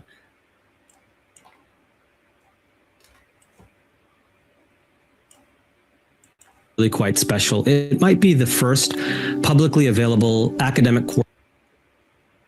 A village named Kerioth. The problem is we don't know of a village at the time named the four gospel pieces of silver. Jesus, the events of Jesus' death and then his resurrection are driven by the fact that somebody turned him over to the authorities. Do the canonical Gospels have significant differences in what they say about Judas? Yeah, there are a lot of similarities, probably because there were widespread traditions that probably have some kind of historical root. That, as I said, he was named Judas Iscariot. He was one of the 12. He betrayed Jesus and so forth. But there are differences, including, for example, why did he do it? One gospel will say, well, he did it because he wanted the 30 pieces of silver. Another gospel will say, the devil had come into him and made him do it. And others say, well, he was a devil. And so there are different ways of explaining that. There are differences in what happened after he betrayed Jesus. Some of these differences are actually contradictory to each other, and some of the differences are just different. Can you give an example of one of the contradictions? Yeah, so the big one has to do with how Judas died. And so so you have the four Gospels, Matthew, Mark, Luke, and John. And his death is only recounted in one of them, the Gospel of Matthew.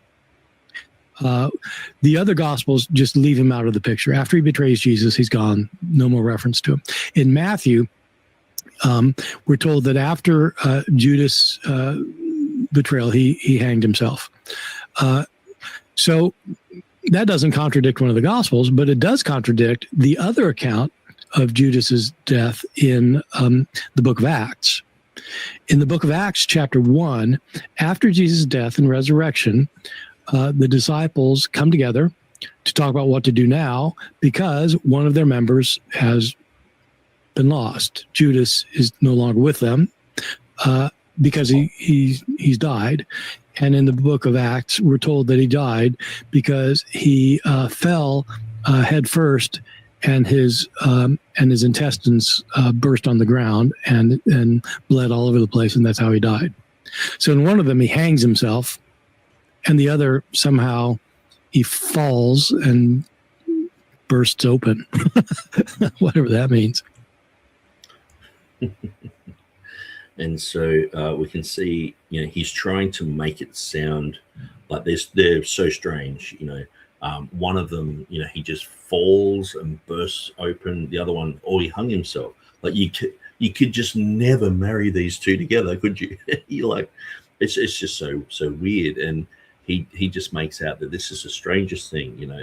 This chalk and cheese. One saying one thing, the other saying another.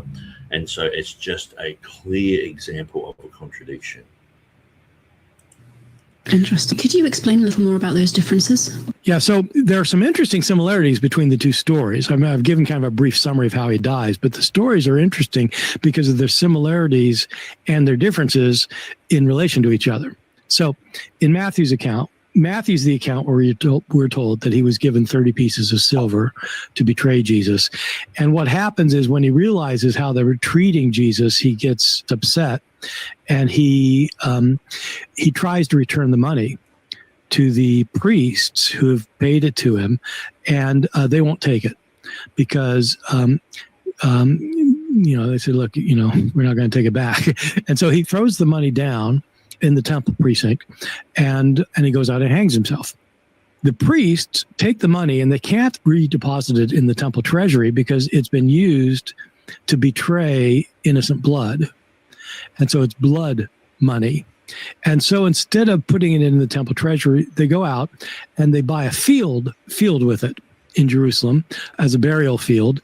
And it's called the Field of Blood because it was purchased with blood money. Okay, so that's Matthew's account. And in Acts' account, you have a similar account to the extent that the death of Judas has something to do with the field of blood. But in this case, it's not that the priests have bought a field with blood money, so they call it the field of blood. In this case, what happens is Judas falls headlong and spills his intestines on the ground and bleeds all over it. And so they called it the field of blood because Judas's blood was spilled on it. But he's the one who had bought the field. He bought the field with the money, and then he bled all over it, so it's called the field of blood. So in both, you've got this field called the field of blood that's connected with Judas's death and something to do with his betrayal, but they're completely at odds with each other. In one, the priest buys it, and the other, Judas buys it. In one's field of blood because of blood money, and the other is field of blood because he bled on it. In one, he dies by hanging. The other, he dies by falling forward and bursting open. People, of course, tried to reconcile these things, but this one's really hard to reconcile. Yeah, people, of course, try to reconcile these things. And he's saying it's very hard to reconcile. Like, just listen to him say that again. Reconcile these and bursting open. People, of course, tried to reconcile these things, but this one's really hard to reconcile. It's really hard to reconcile. Like, just think about it. You know, here's Bart Ehrman, you know, apparently, you know, used to be a Christian, knows all about textual criticism, is the guru of the Academy, the critical text, you know, followed by atheists, agnostics, and he can't even imagine how to reconcile this. It's just so hard. And it's like, oh my gosh, this is so ridiculous. And as we go along, you know, I'm going to start talking about the actual text, and we're going to look at a few of the Reformation Bibles and see what they say as well. But it's pretty cut and dry. I mean, there's not that much in this, you know. Now, I just want to check something. This might take just a couple of minutes, but I just took a note the other day that the guy from Myth Vision said that Paul didn't know that, or didn't mention that Jesus was betrayed, and Paul didn't know of a betrayer. Now, I just want to play that clip. It might go nowhere, but it was just something, I've got it in my notes here, and I threw it there, and it's like, oh yeah. So obviously this program is, I'm going to be cutting this down into a shorter program and making it so, you know, people can watch this. It might be, you know, just go for an hour or whatever. But I sort of have to do, you know, all this type of research to get to those sort of answers. So I'm just going to play this. This is, after all, what David's betrayer Ahithophel did in 2 Samuel chapter 17, after his efforts were frustrated. By this, okay, sorry, I'm going to 50. I think it's like 51 or something, but we'll just go from 50. As one of the most telling evidences of invention, it is quite literally the smell of ancient piety covering the smoke of forgery. Conclusion: the literary art of the Gospels. Consider what we've uncovered. The Gospel writers didn't record history. They composed it. They built their stories using a sophisticated ancient technique, composite citations. Nearly 1 in 4 of their scriptural references are literary mashups, woven seamlessly into the mouths of Jesus, his followers, and even God himself. The same artistry shapes entire episodes: God's voice at the baptism and transfiguration, the calming of the storm, the feeding of the 5,000, each scene a mosaic of Hebrew scripture, crafted, not witnessed. And then there's Judas.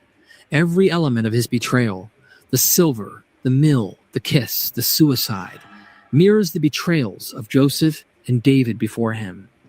The name Judas appears nowhere before Mark's gospel in 70 CE.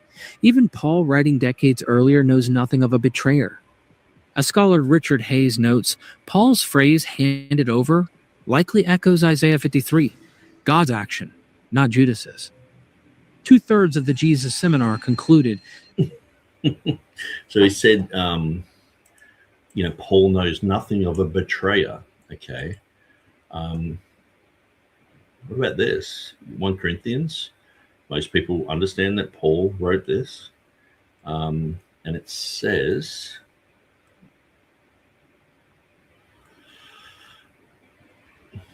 that the Lord Jesus, the same night in which he was betrayed, took bread, And when he had given thanks, he broke it. And so he knows about the betrayal. So let's just quickly listen to that again, because it sounds like this guy from Myth Vision, obviously he's, and I sort of think of myself a little bit like this guy. He's talking about academic things, but he doesn't sound like he's academic. And it sounds more like he's just typed a lot of stuff into ChatGPT and he's just reading a script. But he hasn't really thought this one through. Let's go through this. Paul, writing decades earlier, knows nothing of a betrayer. Knows nothing of a betrayer, but he said the same night in which he was betrayed, he took bread. So he knows about a betrayer. As scholar Richard Hayes notes, Paul's phrase handed over likely echoes Isaiah 53, God's action, not Judas's. 2/3 of the Jesus. Okay, so anyway, I sort of had to look at that for the video that I'm making. Now I'll shut that down. And what's our next video? Okay, so we went through Bart Ehrman's show, Myth Vision, and now we're going to look at Dan. So I like this introduction to Dan. Okay, so I want to put this on the screen. Now,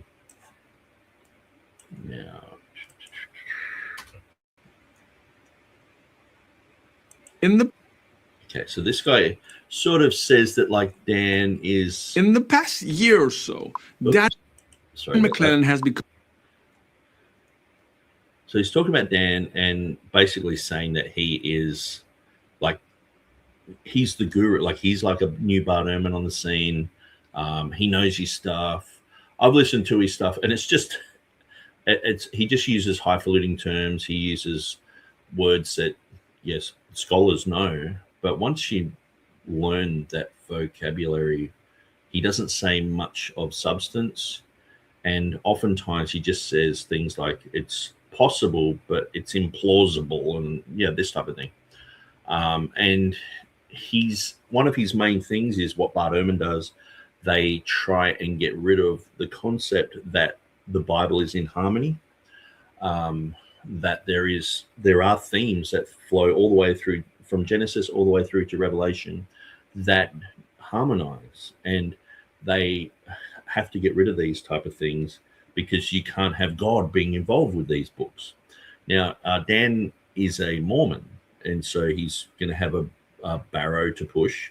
Now, one of the things is when I found out he was a Mormon, I was like, well, that sort of makes a lot of sense. When he was talking saying that Jesus isn't God, he did a video on this and saying, in the beginning was the Word was with God, and the Word was divine. I was like, no. But what Bible translation in the ancient world has divine there? The Latin Bible has Dios. The other Bibles have equivalent to God. He's just reading into that like a Jehovah would. And when I went through his methodology, he just has this divine concept just pop out of nowhere. He doesn't go through other places where the Bible actually does translate things as divine and look at those Greek words. He just so anyway, I'm not really going through his John 1:1 video, but he was pretty much, it was like listening to a Jehovah's Witness. And when I found out he was a Mormon, I was like, that's sort of making sense. Now, I don't know a lot of what Mormons believe, because to me, Mormonism is like Scientology. It's like Zoroastrianism. I'm not going to go and study that for ages, and know all about it. It's just like, well, I don't deal with it every day. The Mormons that used to knock on my door, I remember one time we had a black baby, and who were holding this black baby because, we've got lots of friends of all different colors and, shapes and forms. And we got a black baby. And I said to them, so do you think that this baby is a reincarnated angel that didn't fight well? And just the look on their faces, they're like, I'm like, well, in 1978, you guys changed your teachings. So now that the black people can be elders in your church, and so I know that sort of stuff. When it comes to what they actually believe, as far as I'm concerned, it's just like another branch of. It's sort of like fake Freemasonry. You're not saying that Freemasonry is anything genuine, but they've copied a lot of Freemason material. The whole concept of going to Kolob, becoming your own god, all this sort of thing. To me, it's bizarre. It's strange. But the thing is, too, I kind of like to be able to catch a fish and kill it and gut it and cook it and eat it. Where I find Mormons now are so slippery with their beliefs. It's like, oh, we believe in the Trinity, and it's like, but you don't. You're just adopting Christian terminology onto your weird, strange beliefs of multiple gods, and so so I've really had much interest in Mormonism. Like in the last 20 years, I doubt I've ever really even looked up something to do with the Mormons, because to me it's just like Scientology. It's laughable, but Dan is part of that. So anyway, let's I actually just wanted to go through this first 1 minute 35. I don't want to show the whole thing, but just how this guy says that Dan is the business. Listen to this.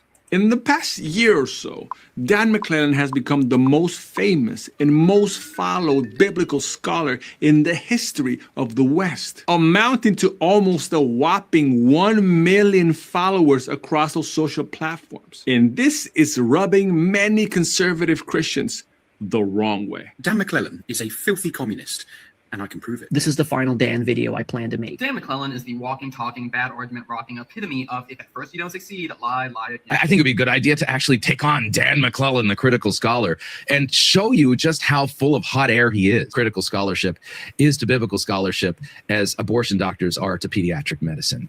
This guy's arguments are lame. Dan McClellan is well educated, but education does not make one right. We need educated Christians to defend the faith against attacks like this one. Because as only the great G.K. Chesterton could put it, without education, we are in a horrible and deadly danger of taking educated people seriously. What? So, who is this Dan McClellan? What is he teaching? And what are the issues with him personally? Why does he have so many followers? And most importantly, how is he wielding all that power? Well, what he mainly does video after video after video is to give Christians and not Christians alike access to what most biblical scholars are saying about the Bible. Well, then, what is the problem?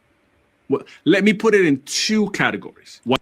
Okay, so then he goes on to talk about inspiration and a whole bunch of other stuff. But I just thought, like, he's making out that Dan McClellan is the business. He's like the next Bart Ehrman, and he's so popular. He's so popular because people are on the same team as him. Just like with Roman Catholics, someone could be a Roman Catholic apologist.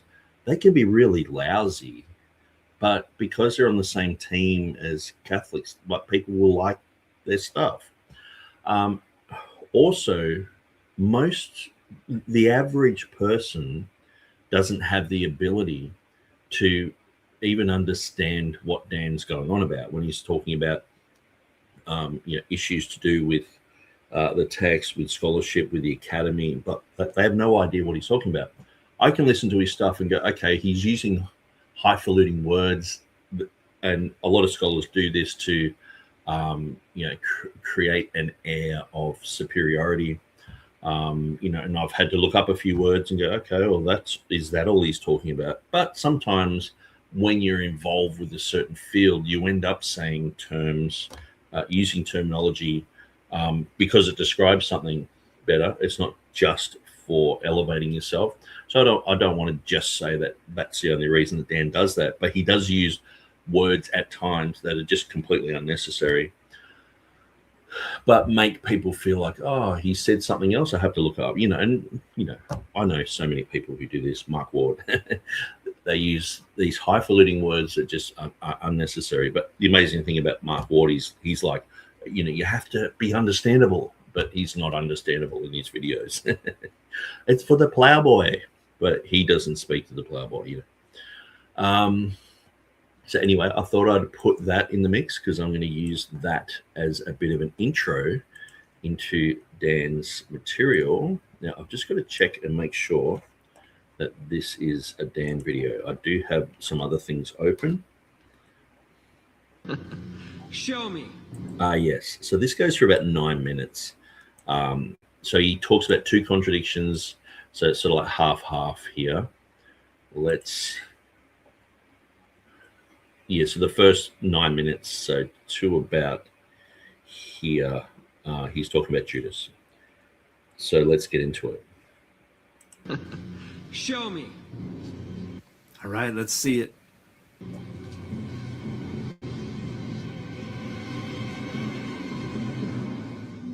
I knew you couldn't do it. So wait a minute. I want to take a look at this claim, and I want to use two proposed contradictions to do so. And after we look at these two proposed contradictions and the ways that people have come up with to try to harmonize them, I want you to think critically about your priorities and your rhetorical goals. Do you actually care what the authors of the Bible were trying to say? Do you actually care what's in the Bible? Or do you only care about the dogmas that you impose upon the Bible?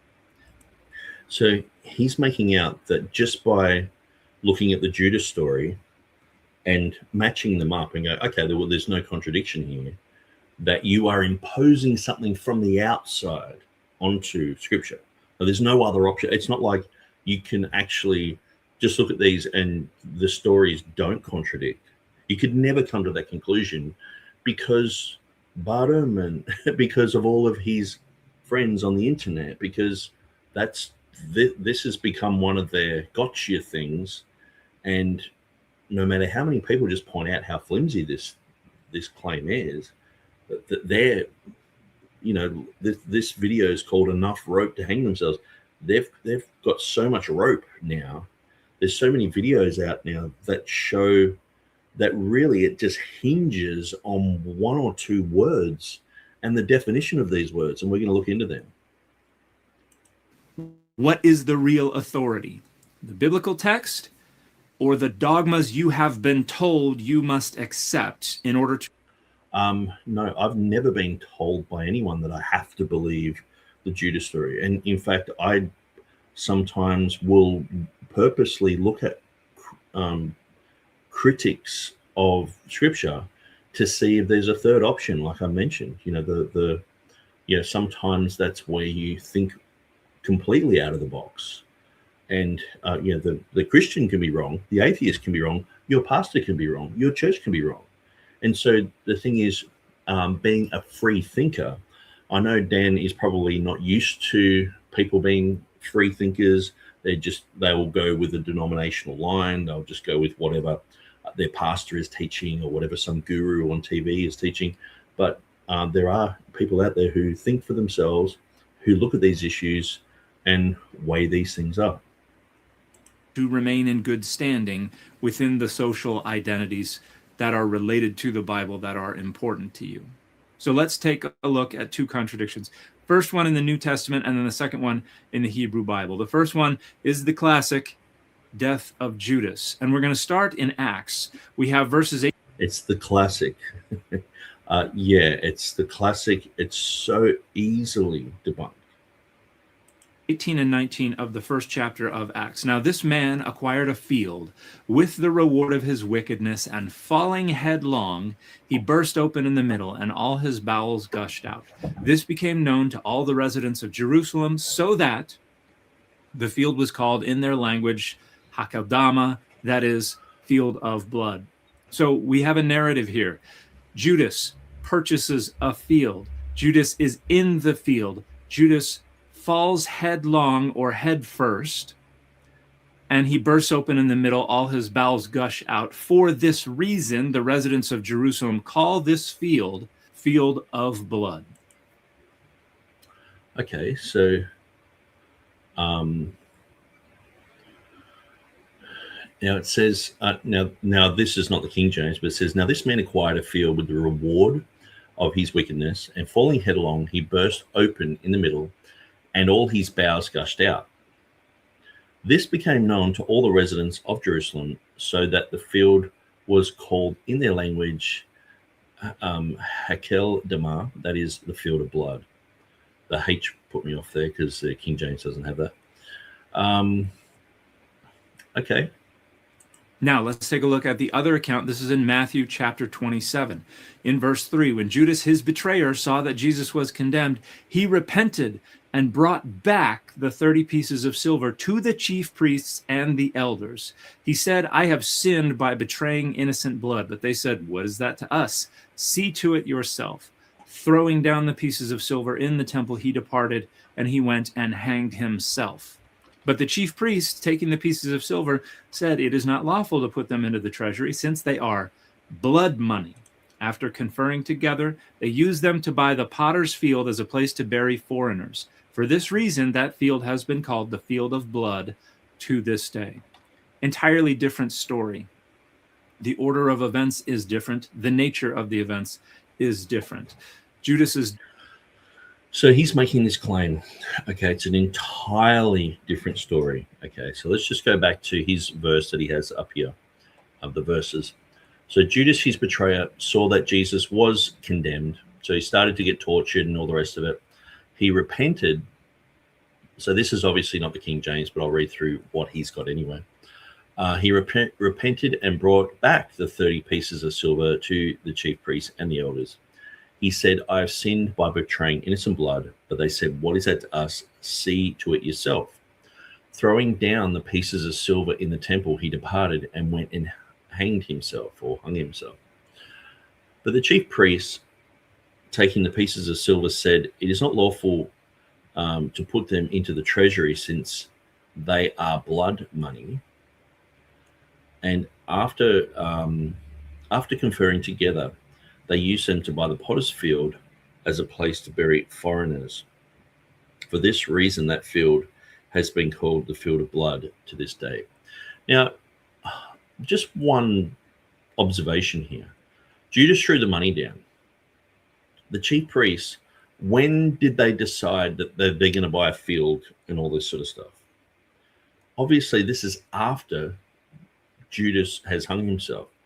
Now, according to Scripture, this is happening on the day that Jesus died. Okay, and so we don't know what hour of the day this happened. They don't give us that information, but it could be later on in the day. It could be the same time Jesus died. For all we know. Now, the thing is, do you think that these guys are going to quickly run out and buy a field that day? Most probably not, because they're busy. Because it's the Passover, it's like Christmas Day, and they've got 500 guests. They are busy. The next day is a Sabbath. The day after that is the weekly Sabbath, and then the first day of the week, that's when they can do things. They can buy things. So they're not doing all this. It's not like just a sequence that goes through, and this all happens on the day that Jesus died. No, just think with this thought for a second. So he threw down the pieces of silver in the temple. He departed and went and hung himself. So he went and did that. But the chief priests, taking the pieces of silver, said, so they've taken it. When did they say this? It is not lawful to put them in the treasury, since they are blood money. After conferring together, they use them to buy the potter's field as the place to bury foreigners. For this reason, that field has been called the field of blood for this day. Okay. So obviously they've picked up the pieces, but when did they confer together? When did they decide this thing?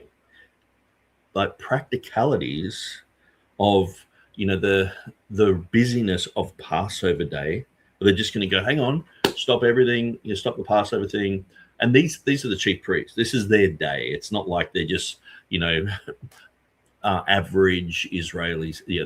These guys, they're busy. They got people coming to them with problems, and so they, this happens. It's like an annoyance for them. They get the money. It's all, we can't put it in the treasury. It's someone was like, okay, I'll just hold on to it. Then after they found out that Judas hung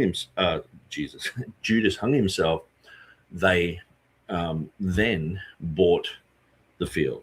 Okay.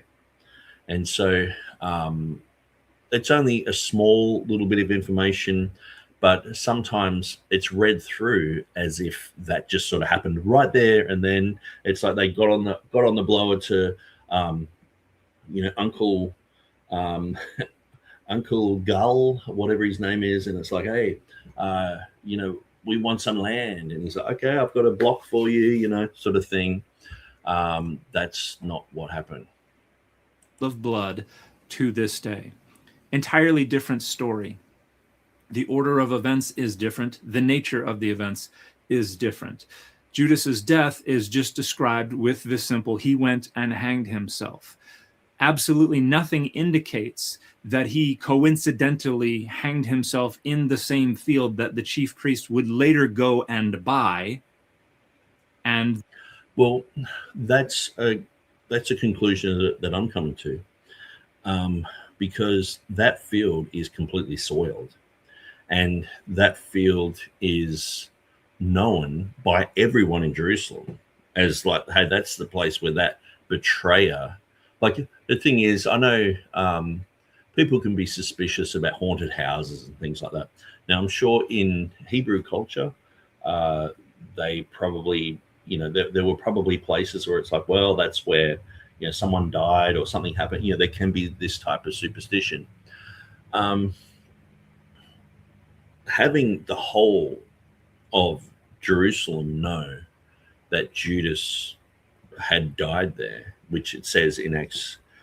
Maybe I should just quickly get that up. I've got so many things open here. Yeah, let's go to Acts 1.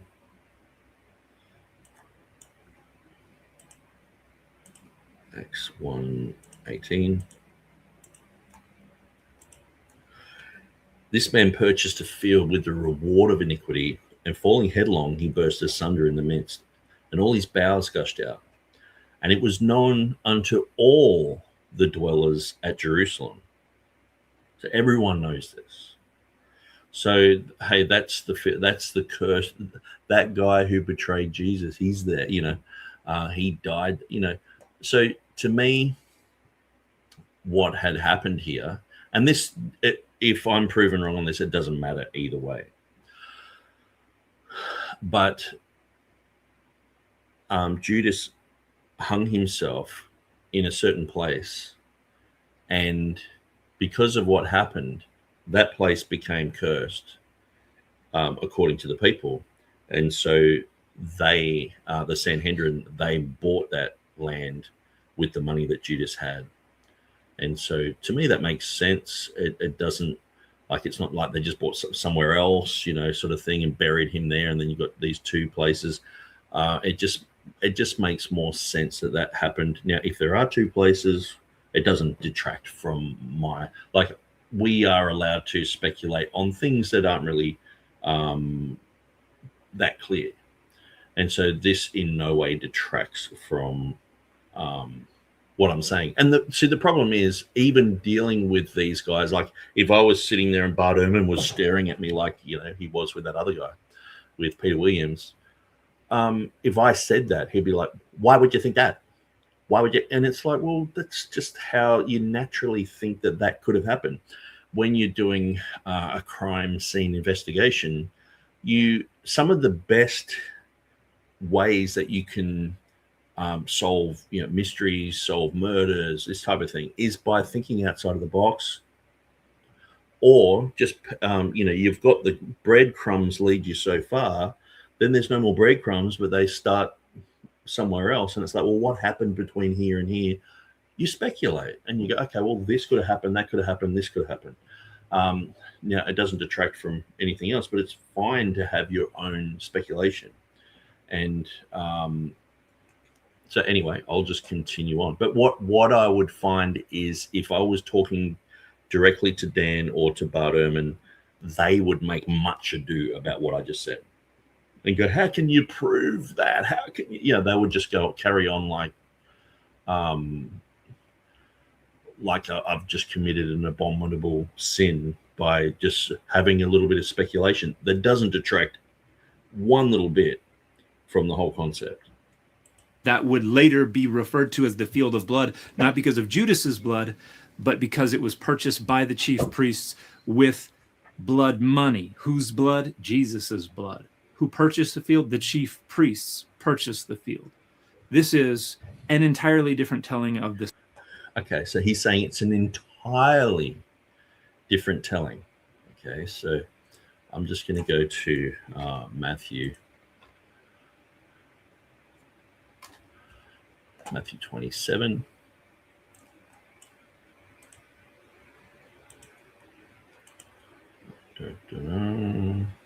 Yeah. Okay.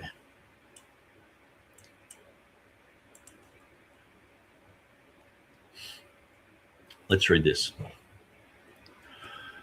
And when they had bound him, they led him away and delivered him to Pontius Pilate, the governor. And Judas, which had betrayed him, when he saw that he was condemned, repented himself and brought again the 30 pieces of silver to the chief priests and the elders, saying, I have sinned in that I have betrayed the innocent blood.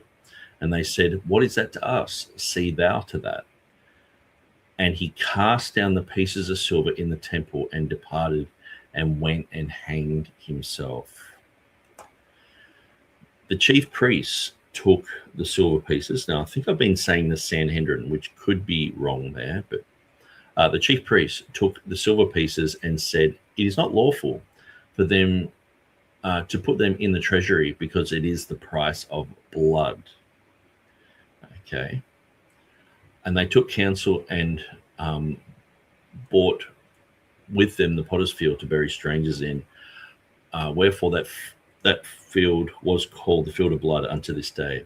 And so, like I said, he is reading into this that it's only to do with Jesus being betrayed. Now, this is the price for betrayal of Jesus. Yes, absolutely. But also, once they've found out that Judas has hung himself and he's fallen headlong and splattered everywhere, that is a bloody mess as well.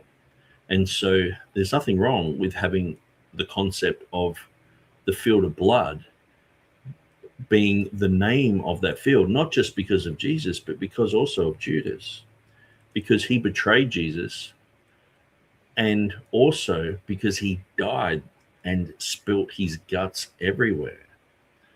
And so, calling it maybe that was the, it's like, what are we going to call this field? It's like, well, the field of betrayal or something like that. But it's like, no, this is the field of blood because it's twofold. And so to me, that makes good sense. Story. And there's an easy reason to see why it is different. It is because the author of Matthew likes to tell the stories he was telling in ways that connected them with things in the Hebrew Bible so that he could say they were fulfilling prophecy. But so, Matthew just wanted to fulfill prophecy. He wasn't really recording, history. And so this is just all speculation and just, part of his doubt. We've got a bunch of problems. And a lot of people think that you can just resolve this by saying, oh, well, Judas hanged himself and then the rope broke and he fell headlong and his body was decomposing and so just burst open and blood went everywhere. Now, that's not impossible. So it's not impossible? Okay. So he's saying there is a possibility that could have happened. But then he'll just say, but it's not plausible. You know what I mean? It's not really a plausible explanation.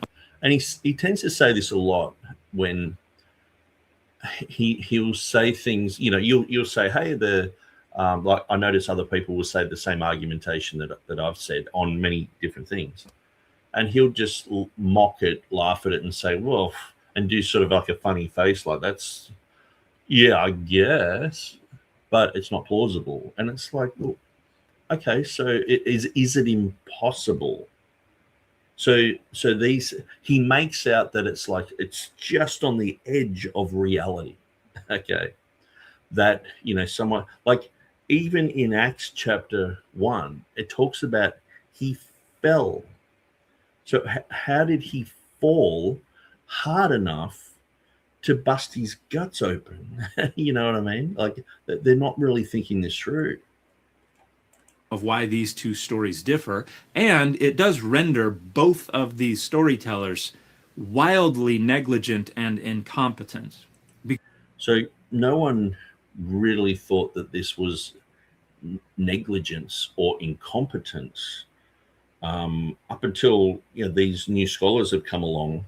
In the last 150, 200 years, people have started to sprout this type of stuff, and usually it's just people who have a cursory look at the Bible and go, oh, it's a contradiction. It's a different story, These things can easily be matched up.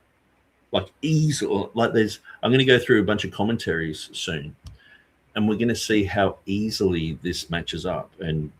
But Dan can't, he's like, this is almost impossible. It's like, no, it's impossible because you, just like a lot of the Christians who you think are just or sometimes it is true, people just have a barrier to push. They're protecting a pastor, a belief, a denomination. They've got a vested interest in this. He has a vested interest in this because if he looks like an idiot, if he looks like he's just parroting Bart Ehrman and hasn't really given this much thought, that this is like one of the weakest contradictions that you could ever come up with in any type of literature anywhere. He realizes that he will lose credibility. But I think it's sort of to the point where Bart Ehrman and others and Dan and others, they don't really care much about their credibility anymore. They just say things, and they know that there are. I guess it's like some politicians that we see today. They just come out and just say it straight to your face, like when Trump was like, "Oh, it's narco-terrorism," and trying this elaborate sort of conspiracy to why they're going to go and just take over the oil fields, and then Trump just butted in. Someone was saying that, and he just butted in and said, "Look, it's about the oil." Yeah. And I remember, like, I was chatting with some people about it, and they're like, "No, narco-terrorism, fentanyl," and I said, "Well, Trump just said it's about the oil." And they're like, "Oh," and like I think these guys just don't care after they've gotten 250,000, 300,000 subscribers. Like Bart Ehrman, he's at that level where he can just say I think he could say anything and people would believe it. If like his whole thing of Codex Bezer, having this weird reading where Jesus healed someone out of anger. It's like, Bart, really? It's just strange. It's weird. But he can just make things up and people will believe it. And I think the thing is, these guys feel like they're immune somehow from peer pressure, from the other atheists, agnostics, Bible critics, looking at them. It's like, are you going to answer this properly? But at the end of the day, that sometimes they just say the daftest things, and you just like, well, do they even care that they've got credibility? Or is this just like, hey, let's just type into ChatGPT, how can I'm a Bible scholar, I don't believe the Bible anymore, but I want to cash in on it. How can I do that? And you can see the little YouTube plaque in the background. They're just cashing in on it. It's like, well, how else are they going to make money from that? They no longer believe it. And it's like, well, let's just get online and just say all this stuff. And so they've got to have their arsenal of arguments. And for me to point out the glaring inconsistencies, as we're going to in this story, that they've made up, that this is a contradictory account, and that they just simply cannot be reconciled. Like I don't know how to express how easy this is to debunk. Like I'm just trying to think of something in politics or something that's mildly akin or a parallel, but it's just so hard because like this is so easy to debunk. I guess it's like, before we're looking at myth vision, he said Paul didn't even know that Jesus was betrayed, sort of thing, or never mentions a betrayer, and it's like he does. It's like that. It's how do you describe how simplistic that is? How do you describe how much people must have vested interest in these type of stories to bolster their popularity, to get clicks, to get famous? Like this story has been debunked. I remember when I was faced with this story and I went through it and I was talking to these atheists who would never give me an inch, and they just kept fighting against it. So I went through it and I was like, actually, that's really easily shown as, there's no contradiction there. And so as I've gone through, I'm like, okay, Bart Ehrman, he's got all this stuff to say about textual criticism, and then he does his last lecture, and it's like, this is the main thing. And he's talking about these infantile discussions about Judas, the death of Judas contradicting. It's like, are you serious? This is so not worth talking about. Because each are omitting pretty important information. But that's not the only problem, because we also have to deal with the fact that the reason for the field being called Hakeldama, field of blood, is different from one story to the other. Who purchased the field is different from one story to the other. When the field was purchased, before Judas's death or after Judas's death, is different from one story. Notice he's got all this criteria, but he's actually just reading this into the text. Story to the other. Now, can you just make up scenarios that are not in evidence, that are not mentioned anywhere in either of these texts, that could render these two series of events possible? You don't have to. You just have to read the text side by side and go, okay, both happened. And how did both happen?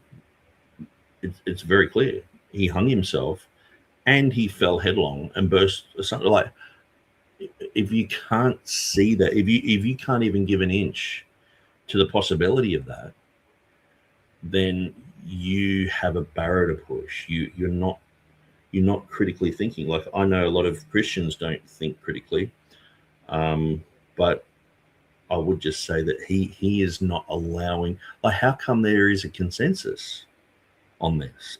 Like, among the academics in biblical criticism, how come there's a consensus here?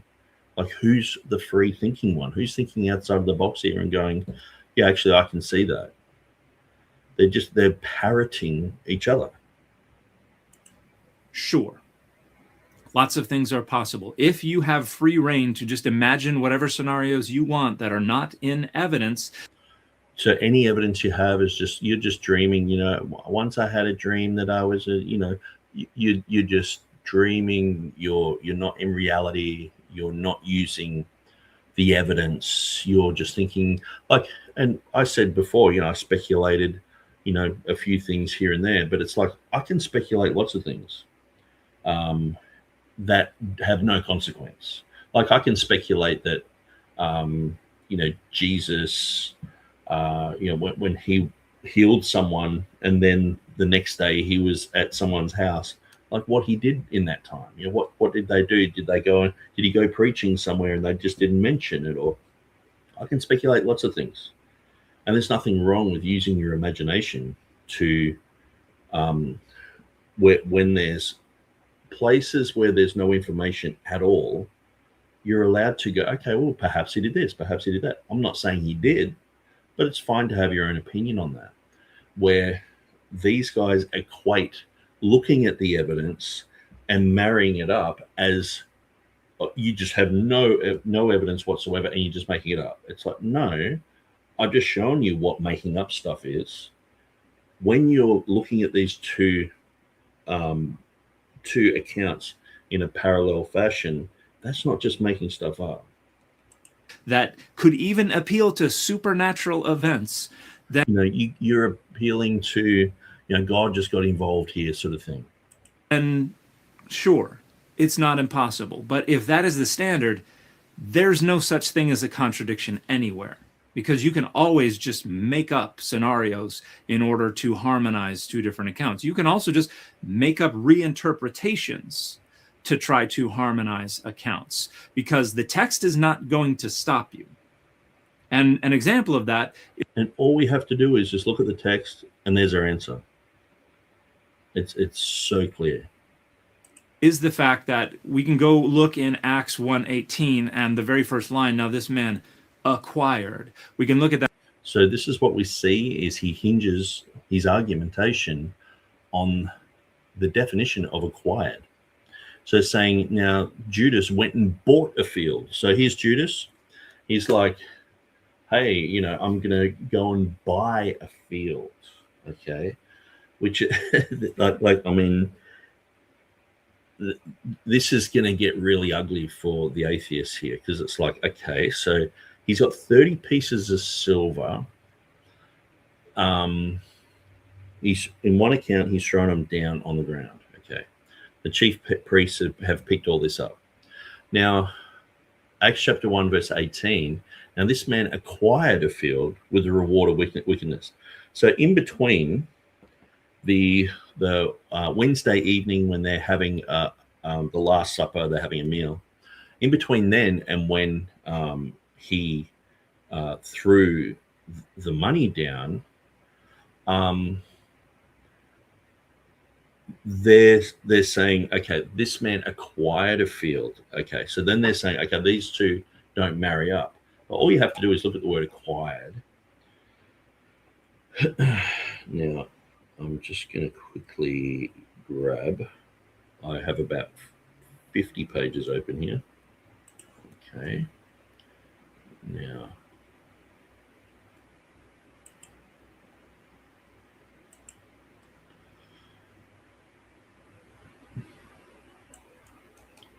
and the page that I want is most probably not there. So I was looking up in the old Oxford English Dictionary that you can look on archive of acquired. And actually, no, it's on Wiktionary. Let's go there. But is that the word in the King James? Purchased. Yeah, actually, I was looking up the word purchased. And maybe that's why I couldn't find the other one, because I'm looking for acquired.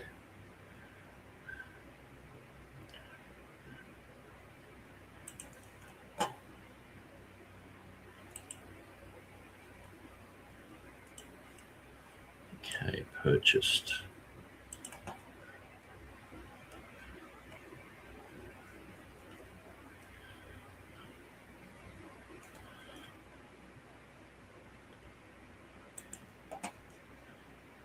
Sorry to be dead air,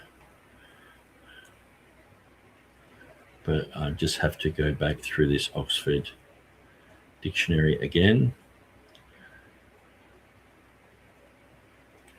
And that is going to take forever because it doesn't recognize my mouse there.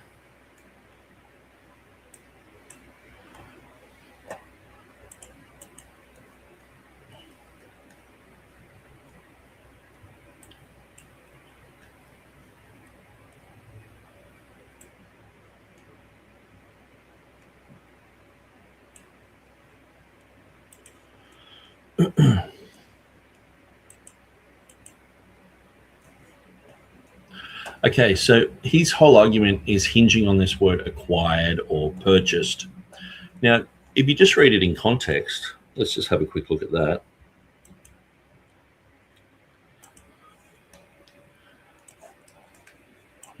it says,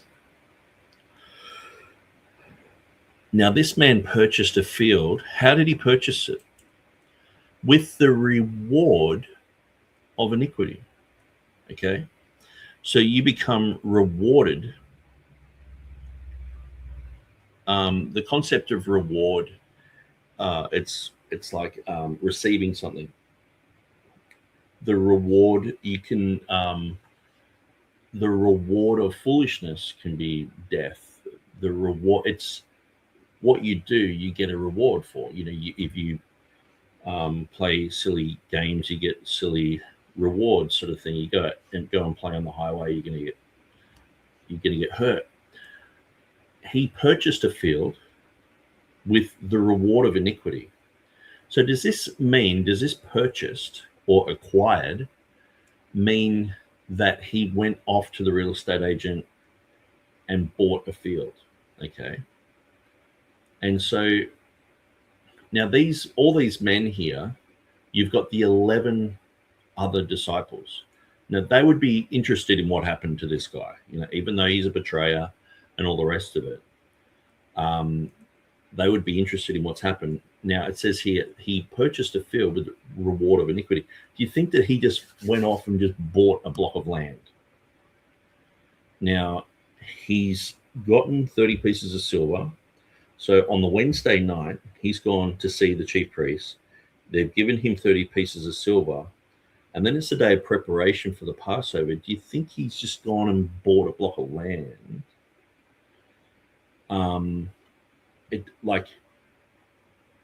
The issue that's at hand here is the word purchased can be that because of what you've done, this has caused the land to be purchased. Not that he went out and contacted a real estate agent and said, hey, I want to buy this land. But you know, this type of concept just seems to be so far detached from reality in Dan's mind that he can't fathom that this would ever happen. And so and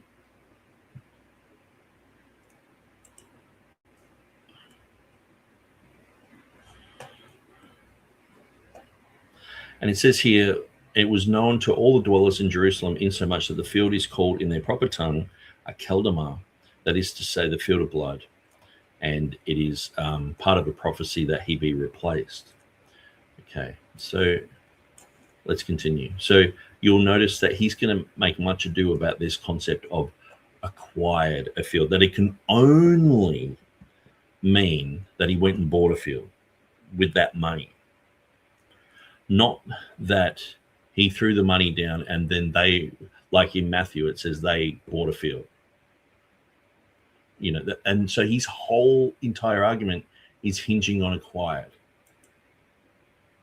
That verb, and folks like Daniel Wallace will say, well, this is in the middle voice, and this is a causative active. This doesn't necessarily mean that Judas was the one who actually did the acquiring himself. It just means that the acquisition was done with his benefit or some kind of influence on him in mind.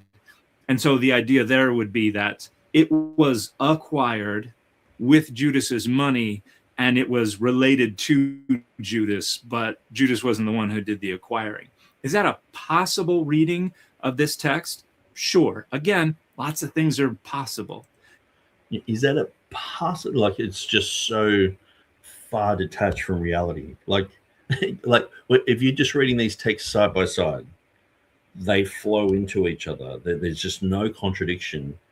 But because they've announced that it's a contradiction, they have to see everything as just like, well, I guess you could also say, I guess in the middle of the moon, you could cut the moon and it's made out of cheese too. Or you could just, hope that the sky turned black on a Thursday, and that could happen too, I guess, this type of thing, where if he was being intellectually honest, he would say, yeah, I can actually see that. I can, like, he doesn't steel man the argument at all. He just attacks every point of it and says it's just impossible. Is that a plausible reading of this text? You know, is it plausible? Of course not. Is it probable or? Yeah, of course. Well, why? Of course not. Like why can't you marry these two up? Now, if I just get these two stories and put them together, here there's just no reason for any type of contradiction. Now, what I might do, I might actually get these, because I do like to look at the original King James there. So we have them both set out.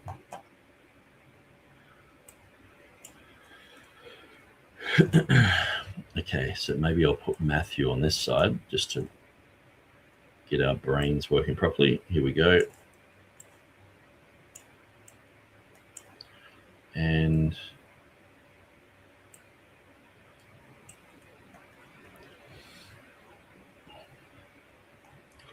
okay, so, or maybe I should just make that big. And Judas, when he had betrayed him, it's going to be a little bit awkward. Let me just make it better. That's fine. And verse 18 is down here. Okay. So Judas betrayed him, and when he saw he was condemned, repented himself, brought again the 30 pieces of silver to the chief priests and elders. Okay. Saying, I have sinned in that I have betrayed innocent blood. And they said, what is that to us? See thou to that. And he cast down the pieces of silver in the temple and departed. And we've got the reference to Acts 1:18. And went and hanged himself. Okay. So we see the reference here to Matthew 27:7, which is down here. So we see here, now this man purchased a field, so he has gained a field after he's dead. He's gained a field with the reward of iniquity. So he had sinned against Jesus by betraying innocent blood. So it's the reward of iniquity. And falling headlong, he burst asunder in the midst, and all his bowels gushed out. Okay, so how can we marry that up with it says he went and hanged himself? And as we've heard earlier,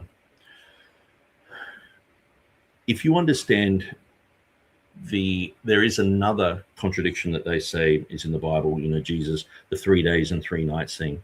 Now, if you understand that Jesus Christ died on a Thursday, there's no problem with that.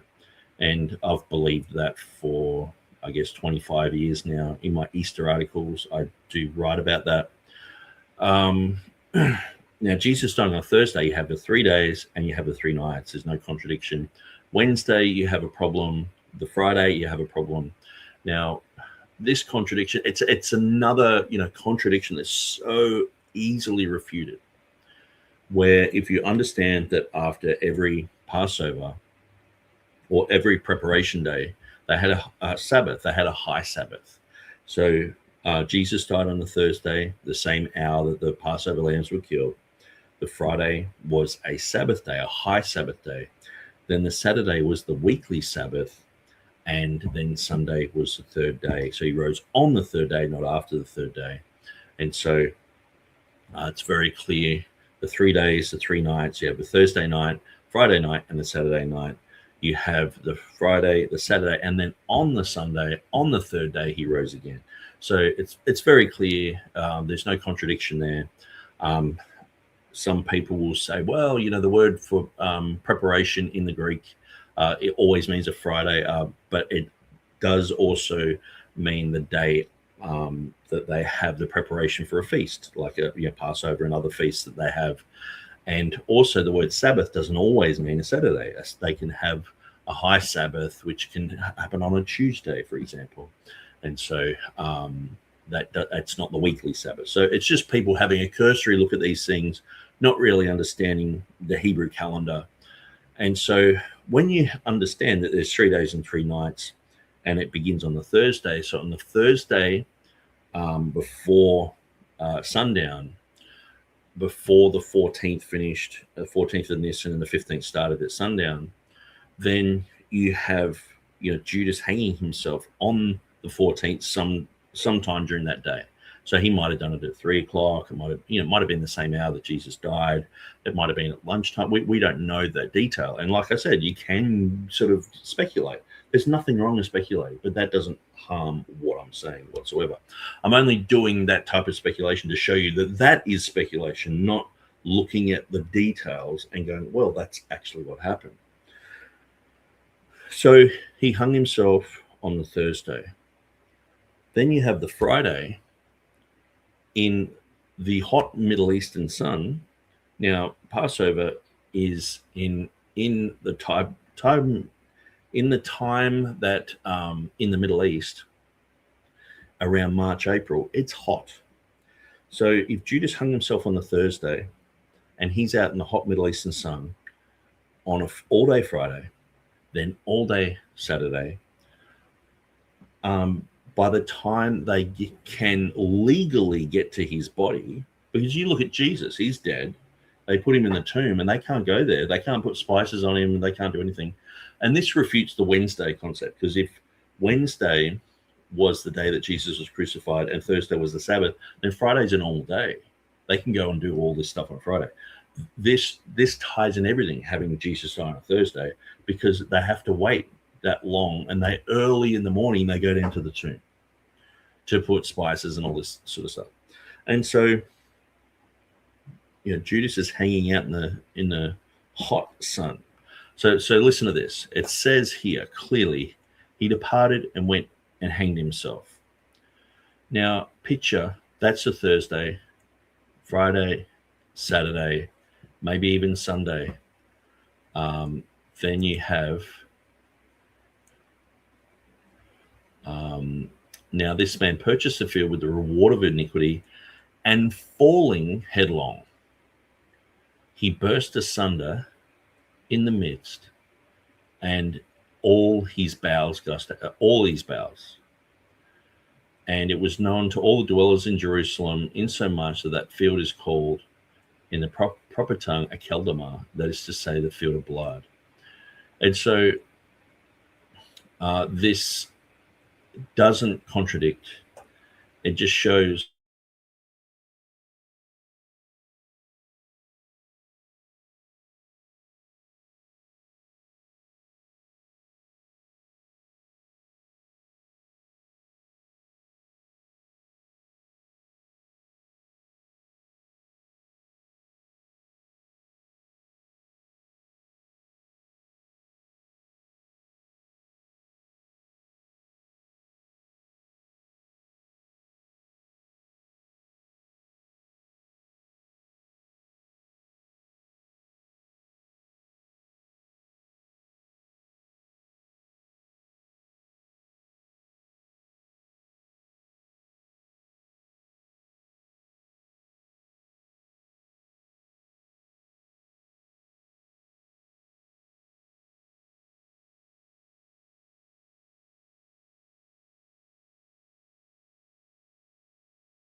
So sorry about that. My internet just died for some reason, and I just had to get that back.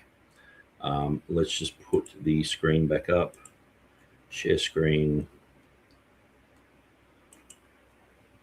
And share. There we go. Okay. So Matthew said that he hung himself. Then we have that's on the Thursday. Then we have the Friday. Then we have the Saturday, perhaps even the Sunday. No one can touch him, just like they can't touch Jesus's body. And it says, falling headlong, he burst asunder in the midst, and all his bowels gushed out. Now, as I was mentioning, some people say, well, Luke was a physician, so he was talking about these issues in depth. But it's actually not Luke pointing out these issues. So this is Peter standing up in the midst, and he is talking about these details. So this is actually on Peter for bringing up these details. And so there's just absolutely no contradiction whatsoever. It's like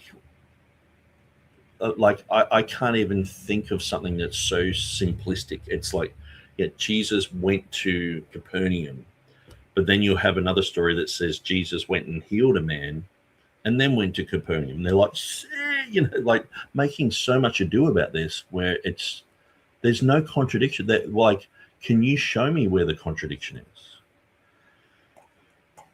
And so there just simply isn't any contradiction. And as we see, we're going to go through a bunch of material. So who bought the field? In Matthew 27:7, and they took counsel and bought with them the potter's field. Okay. Acts 1:18 says, now this man acquired a field. Now it doesn't, this word acquired, as Dan has said in his video, or purchased in the King James, it doesn't require direct personal payment. Okay. You can, some people, they might have an insurance policy, they pass away, and they are able, after they've died, to acquire a house, a car, lots of different things, because of their insurance policy, but they're dead. They're not actually going and paying for these things. So the lexical range of acquire just means to obtain, to come into possession of, to cause to be purchased, as the King James says. So you can, parallel usages, land acquisition via inheritance, to purchase something via proxy. We know that America can overthrow a country. We here in Australia, we've murdered lots of people in different countries by proxy. So we did it, but we sort of didn't do it. Other people did it for us. We can have legal ownership without physical transaction. So in Jewish law, funds morally attributed to a person remains theirs. So even though the Sanhedrin had it, it's still his money. It's still the 30 pieces of silver, it's owned by Judas. So even if there are intermediates, there's the middleman, that doesn't negate the fact that it's still his money. That blood couldn't enter the treasury, as mentioned in Matthew 27:6. Thus, the chief priests, the elders, they acted as agents. Judas remained the legal source and owner. Acts speaks of legal causation, and Matthew speaks of immediate actors. So this is agency versus execution. So there's no contradiction whatsoever in this. So, okay, what about how Judas died? Judas, one says he hung himself. The other one says he, falling headlong, he burst open in the middle. So how on earth people can think that a normal narrative would just be he fell headlong? I guess he's just walking along, trips over a rock and splats. So all of his bowels come out. Now, to fall in that fashion, you'd have to fall off a cliff or something. You have to fall off something high. Now, to understand that he's been hung and then fell, that makes sense, doesn't it? It's not a contradiction. It complements the other story. See, the thing is, what these guys do is they try and pit the gospel narratives and obviously Acts against each other. So they are trying to say, Matthew, like even with the whole concept of Q, they all had the same common source. No, they all copied Mark, no, they copied Matthew, or they're just copying each other, this type of thing. They can't really comprehend that perhaps these things actually did happen. And they didn't need to copy from each other. They knew these stories like the back of their hand. These are very important, life-changing things that happened.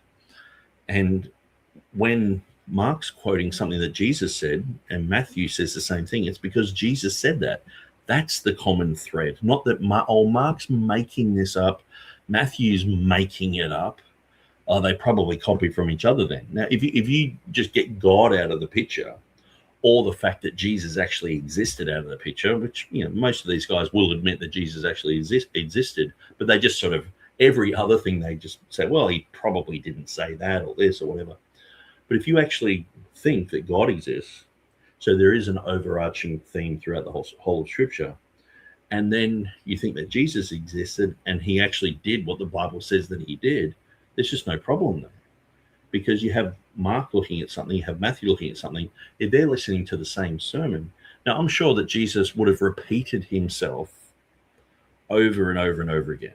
And we see that sometimes there are places in Scripture where he said things in 3 different places, but he's saying similar things.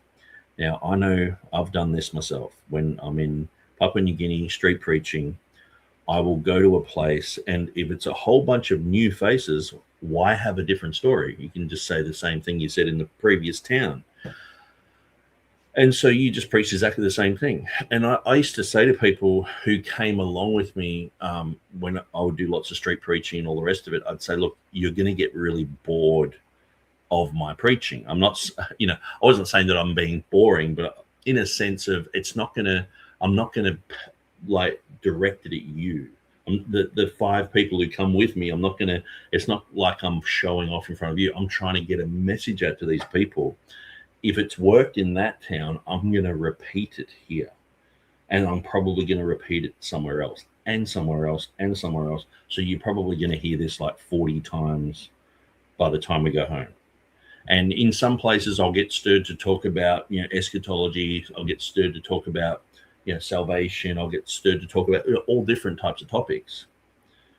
But it might be the same thing. Sure, it might get different, but it might just be the same thing. And so I'm sure that Jesus, I remember when I was a new convert, I was on a train and there was nothing to do. This is before phones, before the internet, before mobile phones. And I was looking out the window and it was desert. Australia is a huge place. It was a 24-hour train trip. And I was by myself in a cabin with 3 seats and 3 beds. And you could just lock the door and no one came and knocked or anything the whole time. I'm by myself and I just had a Gideon's Bible. And so I read Matthew, I read Mark, and then I looked back out the window, it's desert. Luke, John, and I read Matthew, Mark, Luke, and John. And that was probably, I guess, maybe about 5 or 6 hours I did that. And you can read through these very quickly. Like Jesus can, like that, and that's why sometimes you see him preaching things like the Sermon on the Mount. And then in Luke, he's saying similar things, but they're just a little bit different, and they're just out of that chronological sequence because he repeated himself. Like, if you had everything that God said, everything that Jesus preached, like John says, the world would just be full of books. And so they're just going to highlight things that help with understanding. Now, I'm sure Luke knew of the account of Matthew. This is my own, I guess, speculation, that Matthew was around, because he does say in the beginning of Luke, or beginning of the gospel, that other people had not attempted, but they had made accounts of Jesus, and he knew quite a lot about this issue, having interviewed a lot of people, and so he was writing down his account, and Acts is the second part of that. So for everyone in Jerusalem to know that Judas hung himself, like, why would Peter have to mention that? Okay, so he's like, okay, I'm around the disciples, they know what happened to Judas. I'm in Jerusalem, everyone knows what happened to Judas. Why would you have to mention that he hung himself? It's just stating the obvious. It's like, yeah, and Donald Trump, he got elected in. And blah, blah, blah. Why would you have to say that? Everyone knows. Like, who doesn't know that? And so, obviously, he's not, like, Peter isn't just going to repeat himself. Luke is pointing this out. I don't think Luke's left anything out that Peter said. He just simply says they purchased a field of iniquity, and falling headlong, he burst asunder in the midst, and all his bowels gushed out. And it's like he's dead. He died there. His bowels gushed out. He was hanging from a rope, and the hot Middle Eastern sun made him swell up to, he was a pussy, green, bloated mess, and he fell headlong and burst asunder. Like, where's the contradiction in that, So they say that the problem is hanging versus falling and bursting.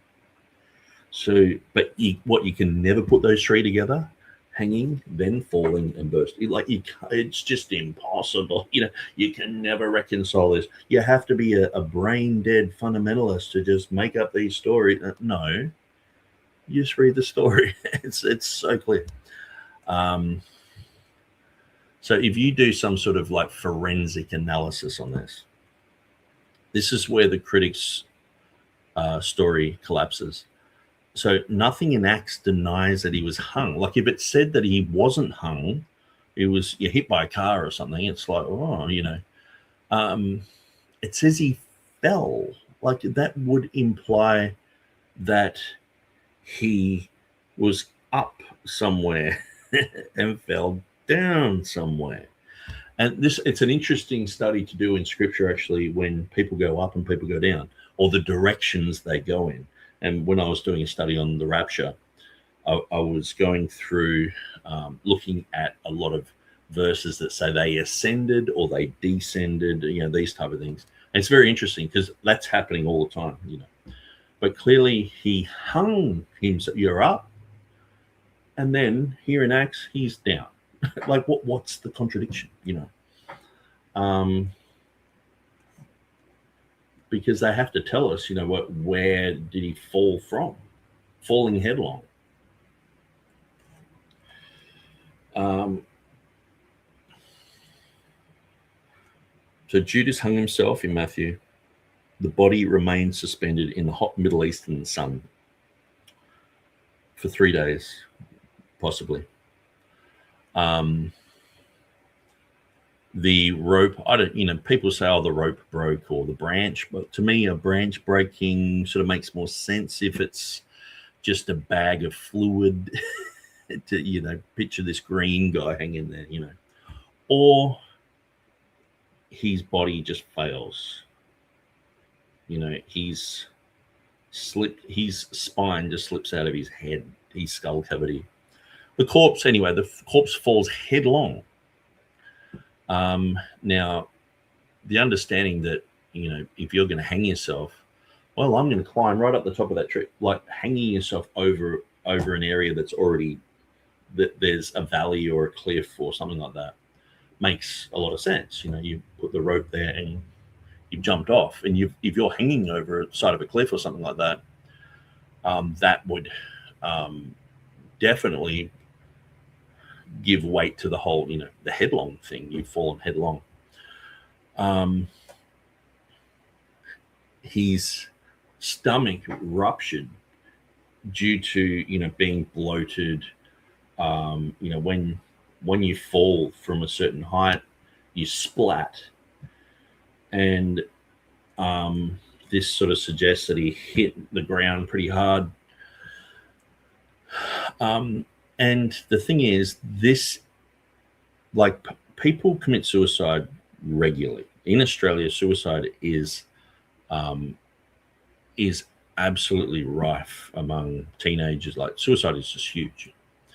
So sometimes people commit suicide, they're hanging, and they don't find them for days, you know, and one of their friends comes knocking, and it's like, oh, you know, and this type of death and this type of, you know, decomposing, you know, after a few days, this is common. It's not like this is outside of the realms of science or medical reality. This happens today, you know.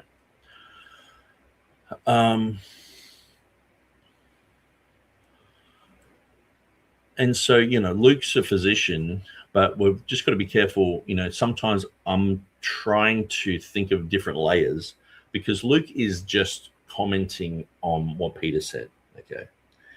I don't think Luke is bringing out some sort of special, you know, medical explanation here that Luke's devised. I think he's more so just saying, this is what Peter said.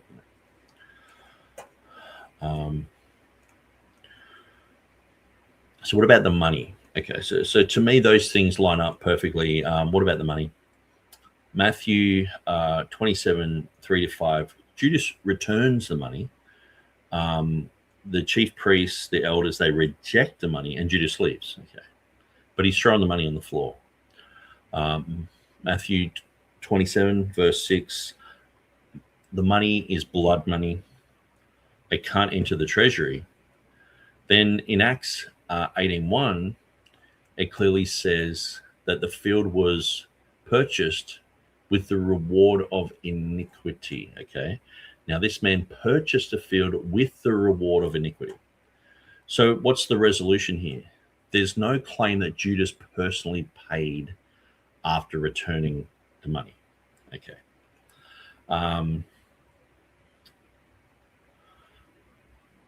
So Acts describes the source. Matthew describes the handling. Okay. So this is accounting logic. The money remained Judas's by origin. The priests merely distributed the tainted funds. And the, you know, purchased a field. As I was mentioning, it's sort of like the concept of giving and receiving. Like, even in the Vulgate, it talks about the wages of iniquity. You know, the wages of sin is death. You know, this type of thing. You know, purchasing a field with the reward of iniquity. You've earned something. You played silly games, you get a silly prize. And he played a silly game, he died, and then here's his silly prize. He gets his little block of land, but he's dead, he can't enjoy it.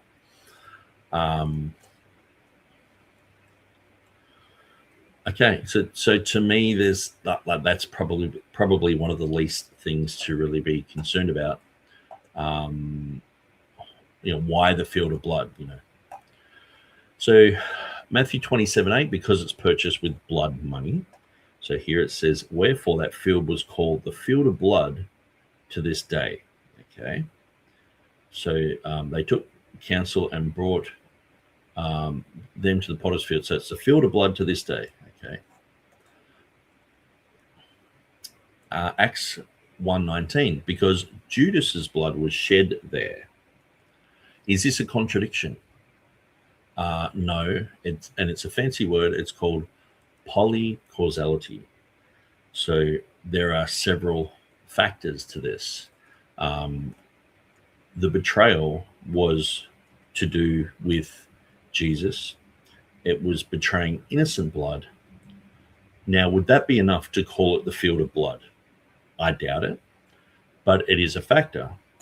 Now, him hanging himself there and bursting, like what's described in the book of Acts, is that enough to call it the field of blood? I would say that one is. Now, I would probably say that if that hadn't happened, if we were just to look at Matthew, we would probably call it like the field of betrayal or something like that, or the field of darkness, or something like that. But because it is the price of blood, and it's called the field of blood, like perhaps people just started to call it the field of blood. It's like, oh, that's where Judas died. Oh, it's the field of blood. Look, there's blood everywhere. It's the field of blood. Like, I don't know, maybe they didn't even clean it up for a while, or whatever. It was just this gross thing. Obviously that's just my speculation, but there's like calling something the field of blood. It doesn't mean that only one thing happened there. There can be many things that cause something to be named something. The betrayal of innocent blood that Judas was talking about, but then also the fact that Judas died there and spilled his blood everywhere. It's like, that's the field of blood. It's like, oh, why do they call it the field of blood? Well, Judas died there, his blood went everywhere, but also he betrayed Jesus. He betrayed innocent blood. It's the field of blood, And so there's no contradiction there whatsoever. And so the place name, it's an accurate meaning. There are several different types of, I guess you call them etymologies, the blood of Jesus and also the blood of Judas.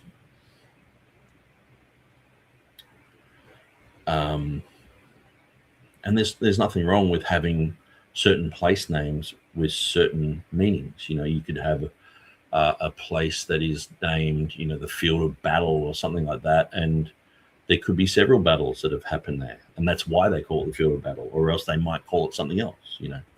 They might call it the field of victory, or but it might be a battle that they lost. Okay, it's the field of battle. So blood money purchased it. Blood was spilled there. Both explanations are true. Neither excludes the other. See, the thing is, these guys, they claim contradiction, but many times they're not really defining what a contradiction is. They just roll their eyes. They just say it's not plausible, or, how do we know this happened? God's not even real. So, and the thing is, coming from someone who's a Mormon, go and do an archaeological dig for any trace of Mormonism in America, and you'll come up with nothing.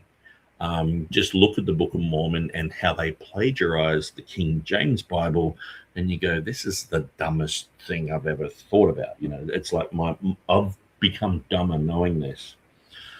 And,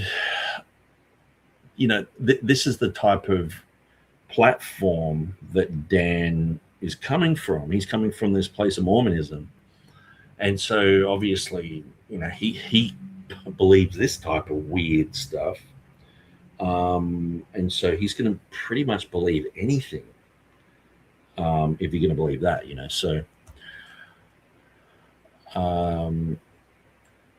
So we haven't really looked into the prophecy issue, and I probably won't go there today because we want to tidy all this up. I've gone for 3 hours. I'll probably go for maybe another hour. And I do want to catch up on the comments, because I know there's quite a lot of people talking about different stuff there. So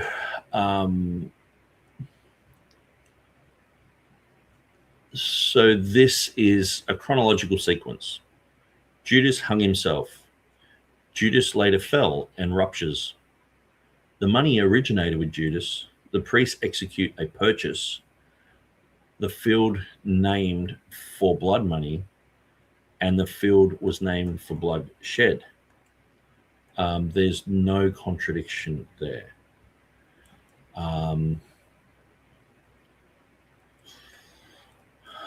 And this just has, the anti-supernatural bias, where God can't be involved with this. But even if this was just say this was, Star Wars, 2 and Star Wars 3. I know I'll butcher everything because I don't know much about Star Wars. But if this was just, episode number 2 and episode number 3, where you had, let's say someone like Darth Vader, a villain, he hung himself, but then in the next book it said that he fell down and burst open. Where's the contradiction in that? There's just no contradiction in it. And so, but it's just because it's the Bible, they have to attack the Bible. I would have way more respect for someone who, I can understand people not really grooving on the 3 days and 3 nights thing that Jesus died on a Thursday. Now, believe me, I've done my homework on that. And I will probably make a video similar to this just on that one issue. But the whole, I can understand, because even Christians get confused about that. They're like, oh, Jesus died on a Friday. But then you just go, well, do the math, Friday, Saturday. Oh, it's 3 days and 3 nights is not fitting there, sort of thing.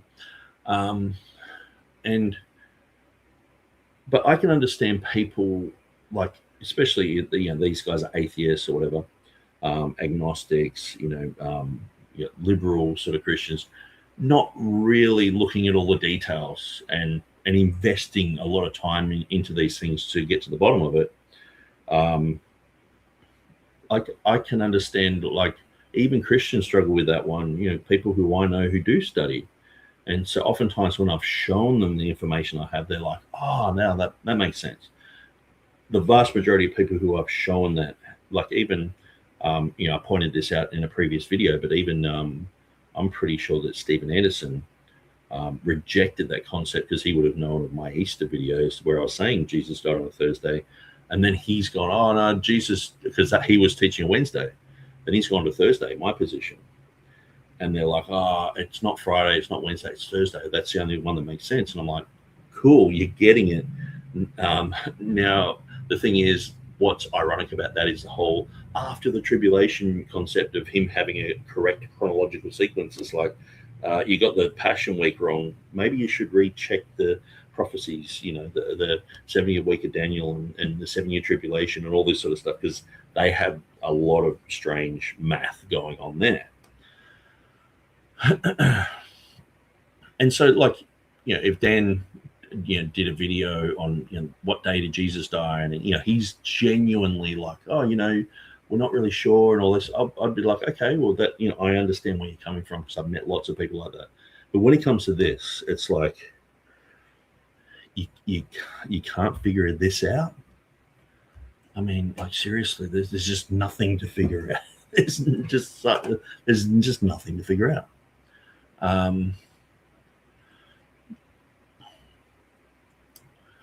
Okay, so where are we going now? So I might quickly do this. Now, as I said, I'm cutting this up so I can make a shorter video. So I will just quickly look. So this is the Wycliffe New Testament. Now, this was published in 1731 in this printed format, but obviously it's a written document from about between 1380 and 1395.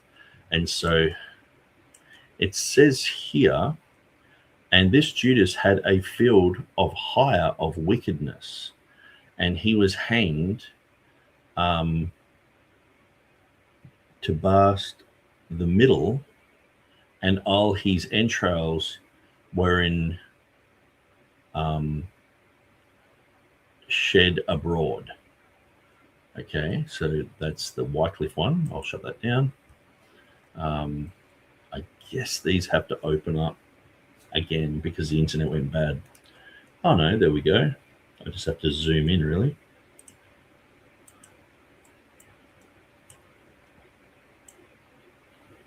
And the axe, yep. Now it says here, the same truly possessed the field for the reward of unrighteousness, and hanged himself and burst asunder in the midst. Okay, so that's interesting. So that's the Coverdale Bible. So it says he hanged himself and burst asunder in the midst, and all his bowels gushed out. Okay, so I'm assuming that hanged himself is like some sort of variant, or perhaps it's put in there for so people, because this is a seeming contradiction, so that people would look at it and go, okay, well that's what happened. But even if you just read it like that, like just say this was just a summary or a paraphrase, it's like so he possessed the field for the reward of unrighteousness, and hanged himself and burst asunder in the midst, and all his bowels gushed out. And so that's the Coverdale Bible. Very interesting. And the Coverdale Bible is actually from the Tyndale Bible, the Luther Bible, and it has Latin Vulgate and Dutch Bible influences as well. So very interesting. So here we have the Matthew's Bible, 1537, and it says, and the same hath now possessed a plat of ground with the reward of iniquity, and when he was hanged, hath a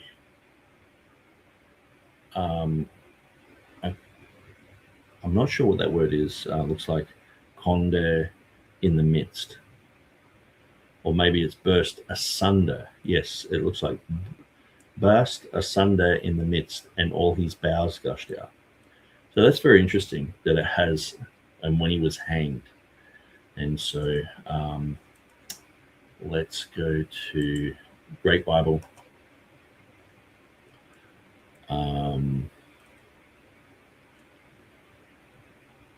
And the same hath now possessed a plot of ground with the reward of iniquity, and when he was, and then it has a little asterisk there, hanged, he burst asunder in the midst, and his bowels gushed out. Okay, and so maybe that is down the bottom of the page. No. So, but it does have a little star there, so I'm sure that the Great Bible, must have some sort of appendix that tells you what that's for. Maybe it is just for the margin there, Matthew 27. But let's continue. So the 1557 Geneva, which looks very modern, doesn't it?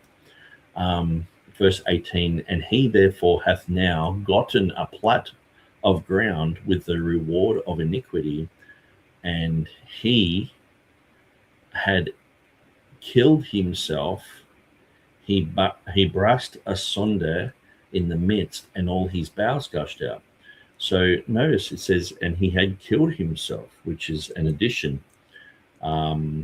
Perpetual infirmity is the reward of all such as by unlawfully gotten goods, by anything. And here it has, or thrown himself down headlong, Matthew 27a. So very interesting.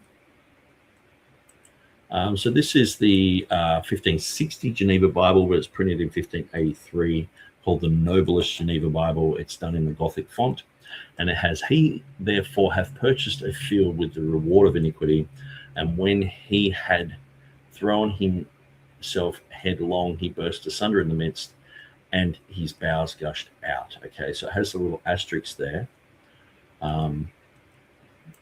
And It says here the offense which might have come by Judas's fall is hereby taken away because the scripture had so forewarned. And then it says all portion, so that is these two lines here. Perpetual infirmity, so that I read that with the other one. And the Bishop's Bible, 1568 Bishops, says, let's go down the bottom here, and the same hath now purchased a field with the reward of iniquity. And when he was hanged, notice, and so this is why I like the King James. King James doesn't have, he was hanged here, you know. He burst asunder in the midst, and all of his bowels gushed out.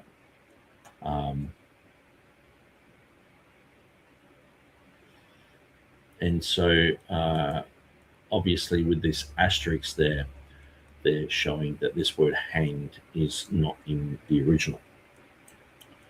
And so as I was pointing out before, when we just simply look at the King James, we see, now this man purchased a field with the reward of iniquity, and falling headlong he burst asunder in the midst, and all his bowels gushed out. So it doesn't say that he was hanged here, but obviously if you just look at Matthew, it does say that. And this was known to everyone in Jerusalem. And so I'll just shut that one down. Now, this video here, CJ Cornthwaite, he does this one called How Did Judas Die? And basically what he does, let me just go through some of the contents here. He has, you know, the usual sort of stuff, but then he goes into Papias' story, which is not, it's not scripture, later interpreters and contradictions, why Matthew and Luke invent these stories, where Matthew invented this, Acts stole Papias. So he goes into all this like weird stuff, and it's like I will address this, but it's one of those things where you start to go through it, and it's like it's like he's taking mushrooms and he's just going in many different directions. Now, I'm not saying it's that these things aren't real where he's going to, but they don't fit with what I'm saying. So he's going off into, you know, like myth vision land, and I'm like, well, I really can't be bothered going into all that. Yes, it's interesting what Pappy has said, but that's open for interpretation.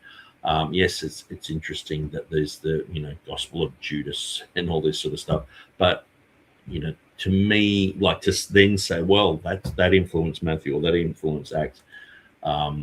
You know, I guess maybe later on when I've got a little bit more patience, I might go through that. But that, to me, it just sounds like you're just almost making stuff up. And the thing is that, you know, these things, that the building blocks of what he's saying are real, but it's how you put them. You know, you don't just go, yeah, well, you know, Donald Trump is a B-52 bomber, you know, in World War II. It's like, yeah, I guess you could say that, but it's, you know, and do I really want to waste my time debunking that, you know? So, so yeah, but CJ has 4 Bible contradictions.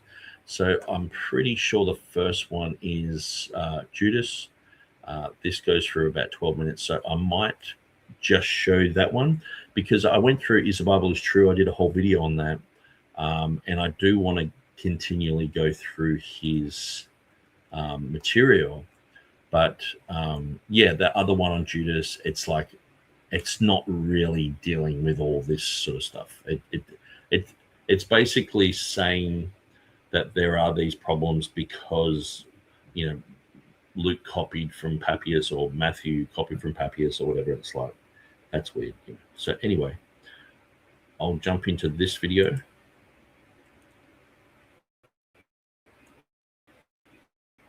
evangelicals still do, I bent over backwards to explain how these contradictions could still be. Okay. So of course he's got the, hey, I used to be just like you. I used to, jump through hoops to make it all work. And so I didn't really jump through any hoops today. I just put things side by side and went, oh, there's no contradiction. With these guys, they are invested. They've already said it for so long that they can't really go back now. They've given too much rope. In this video, I want to tell you about 4 Bible contradictions that rocked my faith. My name is Chris, and I lost my faith in seminary. It's a bit of a cliche because I think it happens to a lot of people. I went in as a youth pastor seminary as a Christian, certainly in the way I was raised. Living as a fundamentalist evangelical, there was one sort of belief marching everything. It was that the Bible is inerrant. The Bible is mistakes. So if you are from this tradition, you might not really understand why it's such a big deal to have Bible mistakes or Bible contradictions. I know that other Christian traditions like Catholics, mainline Christians, they don't really care as much. But when you're raised in this worldview that the Bible has to be the inerrant word of God, you basically build like a house of cards. And when you take a card out of that, it creates a problem for a fundamentalist. And that's why for me, these 4 contradictions became such a big deal. And when I was growing up, I mean, I sort of probably knew about Bible contradictions, but I just had to wait in how these contradictions could still be true. And I remember in seminary, I had a moment for each one of them, and they really challenged me, and I couldn't get away from it anymore. And this is why I want to do this video as a bit of a story reflection, but also talk about each contradiction and kind of explain it. So here we go. These are 4 contradictions that made me lose my fundamentalist faith. It was first year of seminary. I was on my way to Berg. I went to an Anglican seminary, which was quite a bit more progressive than the fundamentalist tradition I was raised in, but it just happened to be in town. And one of the people who taught spiritual care was a lovely guy. He was at this seminary. He had been a former Anglican priest, and we were talking he started talking about evangelicals versus in like Christian. Understand at the time what difference even was. One of the things he mentioned, evangelical energy. And he said something like, yeah, he said, I do find contradictions in the Bible. And he said, I know like the story of Judas where people say that he hung himself and the rope broke. And, he said, but I just don't buy that. And I was like, wait, what? The story of Judas. So I had been raised to know that Judas Iscariot, after he had betrayed Jesus, he gave back the money, went out, hung himself, rope broke, and he fell down and his bowels gushed out. If you were raised as an evangelical, you might know that story too. But that's actually smashing together 2 contradictory stories in the gospel. 2 contradictory stories. Cool. So after I had this conversation, I went and found my Bible and read the 2 different stories of Judas. So the first one is in Matthew. And Matthew reports that Judas felt remorse, went back the money, and ended up took the money and used the money to buy a field of blood. In Acts, we get a really short story of what happened with Judas. There's only a couple verses at the most, maybe it's just one, but it essentially says that Judas went and bought a field of blood, and he... Notice, Judas went and bought a field of blood. No, he purchased it with the reward of iniquity. Kind of swelled up somehow, and his bowels burst, and he fell headlong in the field and died. So when you line these traditions up and read them beside each other, you'll see that there are actually several contradictions. It's not just about how Judas died. You get a contradiction about... Okay, so it's not just one contradiction about how he died, which is no contradiction whatsoever. It actually finishes the story. It's a capstone for the story. It gives us the full details. But there's all these other things. Whether or not Judas felt remorse, whether or not it... How can that be a contradiction? Whether or not Judas felt remorse. I mean, and he would probably just say, well, Matthew made it up because he was trying to please someone who wanted him to write a Hebrew type of gospel. It's like, what can you say to that? We're questioning whether he felt remorse. Was Judas who bought the field or the priest who bought the field. Well, the priest bought it with Judas's money. Whether Judas died by hanging or whether Judas fell somehow disemboweled himself. Judas, he hung himself and fell from where he hung and disemboweled himself. No contradiction whatsoever. But, you know, don't let those pesky facts get in the way of his story. He's got a story to tell. And you get a contradiction about why the field is called the field of blood. There's no contradiction. He betrayed innocent blood and he also died there. So there's lots of blood involved. It's field of blood. It's either because Judas died there or because it was bought with blood money. Why does it have to be one or the other? So these contradictions, I think when I actually sat down and read them, I realized that this guy... When he sat down and read them. Now, where do you think he would have read them? Probably Bart Ehrman or some other guru who just spews forth this. There was actually a contradiction here, and I couldn't really explain it away. And even though it's probably not a huge thing, and people will say, "Oh, that doesn't matter," it was the first little crack in my armor as a fun. Sorry, the internet every now and then is just playing up a little bit. But if you try to identify one, I can explain it away because the Bible has to be the inerrant, inspired word of God. And I thought, holy crap, there is something I know. Like, if you can't align that, I mean, like, no wonder these guys are seeing contradictions everywhere. It's like seriously, let me give you some verses that are seemingly contradictory. Like, why would you go with this? This is so easily solved. It's like you're just looking at a math equation and you're like, I can't figure this out. It's like 1 + 1 = 2. The answer's 2 there, dude. Oh, no, it's impossible to figure out. It's so complicated. It's like, this isn't complex at all. This is like child's play. It's tough. The second contradiction, I couldn't weasel my way up. So, and then he goes into the creation stories, you know. But the thing is, like, he's saying that was like the first one that got him. And, like, seriously, I remember when I was listening to Stephen Boyce talking about how, you know, he started doubting the Textus Receptus, you know, or the King James, you know. And I think it's a verse where it says Moses was beautiful unto God or something like that.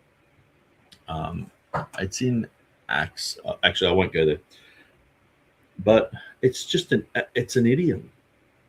It's an idiom in the Hebrew language that's in Greek. And it's like, well, what's the big deal? Like, when you study it, there's just...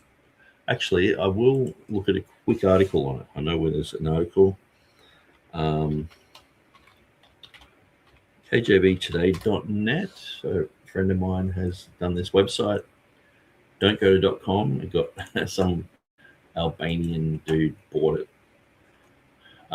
due to a credit card lapse, and they won't sell it for any amount I've offered. So yes, exceedingly fair or beautiful in God's sight. Okay, so the KJV does not say God in Acts 7:20, because theo in the context is to be understood as a Hebraism.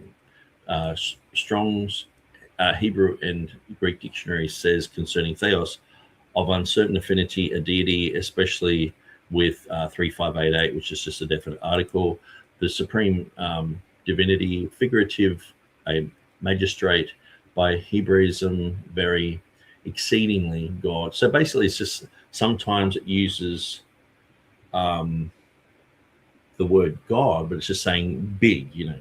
So say, for example, the Hebrew word for God, Elohim, is translated exceedingly in Jonah 3:3. In many translations, a whole bunch, the context in Jonah 3:3 is clear that Nineveh was an exceedingly large city. So it's sort of like saying this is the God of cities, you know, sort of thing. This is the prince of cities. This is the ruler of cities, you know. And so God just sort of means ruler, you know. So it's not a city of God. The city was steeped in sin. A city considered large by God. All man-made cities are minuscule in God's sight. The Septuagint, carrying Hebraisms over into Greek, translates this portion in Jonah 3:3 as megaleto Theo, large to God, which idiomatically means exceeding great large. Likewise, Luke, being familiar with Hebraisms, used a Hebraic expression in Acts 7:20, even though he was writing in Greek, just as to Theo in the Septuagint Greek of Jonah 3:3 means exceeding. To Theo in the Hebraic Koine Greek text of Acts 7:20 also means exceeding. So it's a pretty simple concept. It's just Hebrews, they use these type of idioms, and that's translated back over into the Greek. And so the King James doesn't need to say God there, just says exceedingly fair. But then other versions are like beautiful in God's sight. So that's where Stephen Boyce said, oh, they've omitted this and that, and he said that was like the door that opened up the floodgates to doubting the Textus Receptus or whatever. So it reminds me of what's being said here is the Genesis account, sorry, not the Genesis account, I'm reading that, the Judas account is what opened the door to him to go, oh, the Bible's full of contradictions, where like the Judas thing, like seriously, that's what caused you to doubt the Bible, this Judas thing. There's just no possibility that this matches up. You know what I mean? It's like, anyway, I'll shut that down. And we're not going through that one. Okay, now I didn't finish the video of Dan. I got about 6 minutes into it, and I stopped for some reason. I think I just got the whole internet sort of not working, just threw me off. So let's continue with what he's saying here. Certain, even less so. And so when you think about the fact that you have to make up scenarios to try to make these.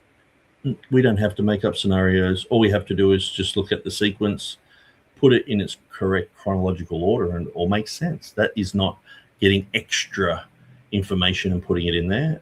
We're using the evidence that's in the text and we're putting it together. It makes perfect sense.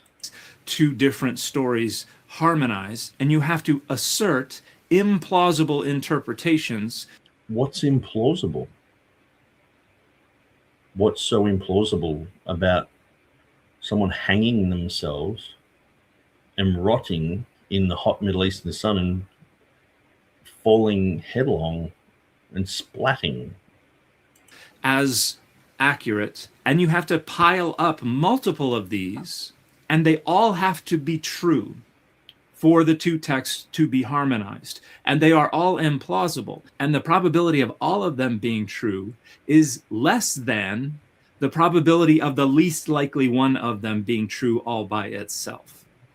So as you stack up these arguments about what's not impossible and what's not impossible and what's not impossible and what's not impossible, the probability of all of them being true and the text being harmonizable diminishes down to the tiniest little sliver of not impossible, and requires that both of these authors be wildly negligent and incompetent storytellers. They're wildly negligent and incompetent. It's like, no, they're just saying exactly what happened.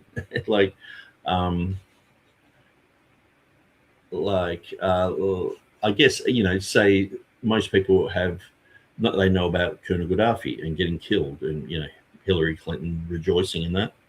But say, if I said, okay, they invaded Libya and Colonel Gaddafi was killed, everyone already knows that, and it says all of Jerusalem in Acts, they knew what happened.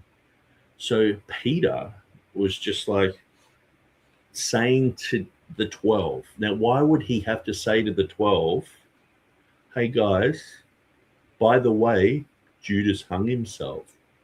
Why would he have to say that to them? They know that. Like he's making out that these people are incompetent. he's around he's around. I should really say the 11. Or the other one did become the 12, so I'll just say the 12. It's very clear. Peter just goes, hey, yeah, and he burst, like, maybe this is information they didn't know, or maybe it's just for the record, or like when he's saying burst open in the midst and all that sort of stuff. It's like, yeah, that happened, you know. But it does say everyone in Jerusalem knew that, so I'm just trying to give points to Dan here, but there's no points to give. They all knew the story. Why would he have to, like, just because Dan, like 2,000 years later, is like, no, he should say hanged in both the stories? It's like, well, no, it says it in the one, and the other one describes the effects of the hanging. But what's contradictory about that? And then he's making out that these people are incompetent because Dan doesn't like it that way. Where for someone like me, I just read through that and see it like as one story, just like I see many things. But see, when you compartmentalize the whole Bible and you have, well, Matthew probably didn't write Matthew and Mark didn't write Mark, and you have all these weird sort of scattered things everywhere, you can't just flow with something. And so there's no contradiction. So the thing is, if there was a contradiction there, I would just say there is. There's no contradiction. That they have to say acquire or purchased a field means that he went and bought it. That's a contradiction. And the rest of them are just really like clutching at straws. But then it's like, oh, they're incompetent storytellers because one person said one thing, the other person said something else. Well, I mean, so this is the problem. If they say the same thing, well, he copied from him and he copied from, you know, and that goes against us too. But if they don't say the same thing, but there's no contradiction, well, apparently now it goes against us as well. So we can never win. And when you have radical skepticism like Dan has, you can never win. you just go around in circles because that's just how he is. I mean, you're talking about someone who has believed in Mormonism where there's just no evidence. Like for Mormonism, it's like, you know, you may as well believe that Star Trek is real, you know. It's just weird. But he's like, no, the Bible is fake. It's like, and in his mind, that's what he does. And that's why he has the YouTube thing in the background saying, hey, I'm popular. Because there's a lot of gullible people out there. You know, a lot of people right now are watching weird things on the internet. They're watching, you know, things to do with the Vatican, things to do with Jehovah's Witnesses, and things to do with all sorts of weird and bizarre things. We're watching Benny Hinn. He's very popular. Just because you're popular doesn't mean you're right. Who are omitting very important details that one would expect them to include. So, is it inside the realm of... Why would we expect them to just be saying something if Luke says other people have already written a gospel? Why would he repeat things? And the thing is, why are you putting that on to Luke when all he's doing is recording what Peter said in the audience of the 11? Or, you know, eventually the 12 or the 10 others, because he's one of them. But it's like, why would Peter have to do that? What do you have to say that? You know, do you go, just say it's Christmas time, and you're like, Happy Christmas, everyone, which happens on the 25th of December every year. You don't have to do that. You don't have to fill in details so that people in the future can look back and say, oh, he was genuinely saying that. No, this is just what happened. And that makes more sense, that they would even have a seeming contradiction rather than fix it up.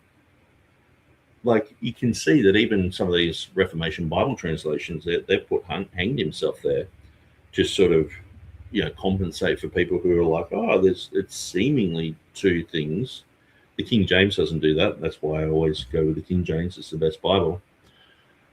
But it's just simply not a contradiction. Sure, there are things that seemingly contradict if you have a cursory look, but if you study things out and you don't have a bias or a whole wheelbarrow of money to make, from these type of things, you'll see this clearly. Possibility for these two different tellings of Judas's death to be accurate descriptions of a single historical event. Sure, I suppose it is not entirely outside the realm of possibility. Yeah, he often says this type of thing. Sure, I guess, someone can just, float up into the sky, and sure, that could happen. He might have, grabbed onto a helium balloon and floated up into the sky or whatever, but it's not reality, sort of thing. He's just making out that it's just completely outlandish to think that someone who hung themselves rotted in the hot Middle Eastern sun and fell down and burst open. It's pretty clear. That's just what it says. Where is the contradiction in that?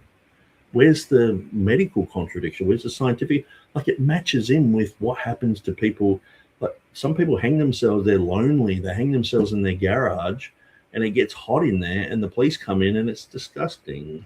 You know what I mean? Anyway. Is it plausible? No. Is it probable? Notice, is it probable? No, anything's possible. Is it plausible? No. Absolutely out of the realm, And this is why these people should just be rejected.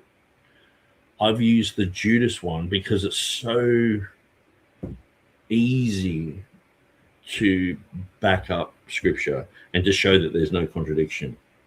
There are other things you're like, okay, and you have to get into the weeds, and like, say, even the day that Jesus died, it's like, okay, well, like, for me it's pretty easy because I've believed that for so long and proven that for so long. But I can understand if I was when I'm teaching people, they're like, it's hard for me to get my head around Hebrew days and the Passover and the 14th and Nisan and all this sort of stuff, and different Sabbaths on different days, and high Sabbaths, and different preparation days, and and it can be a learning curve. And to me, it's like, okay, well, if someone was like, I struggle with that one, so okay, yeah, I can understand, because you have to learn a whole bunch of stuff. This, you don't have to really learn anything. You just put them side by side and go, oh, they match up. But if you have a barrier to push, you can never match them up, because you just, YouTube money. Probable? No. Is it certain? Of course not. And so the question that one has to ask themselves is, do I actually care what the text says? I know you don't. I do. I care what the text says. It's very clear.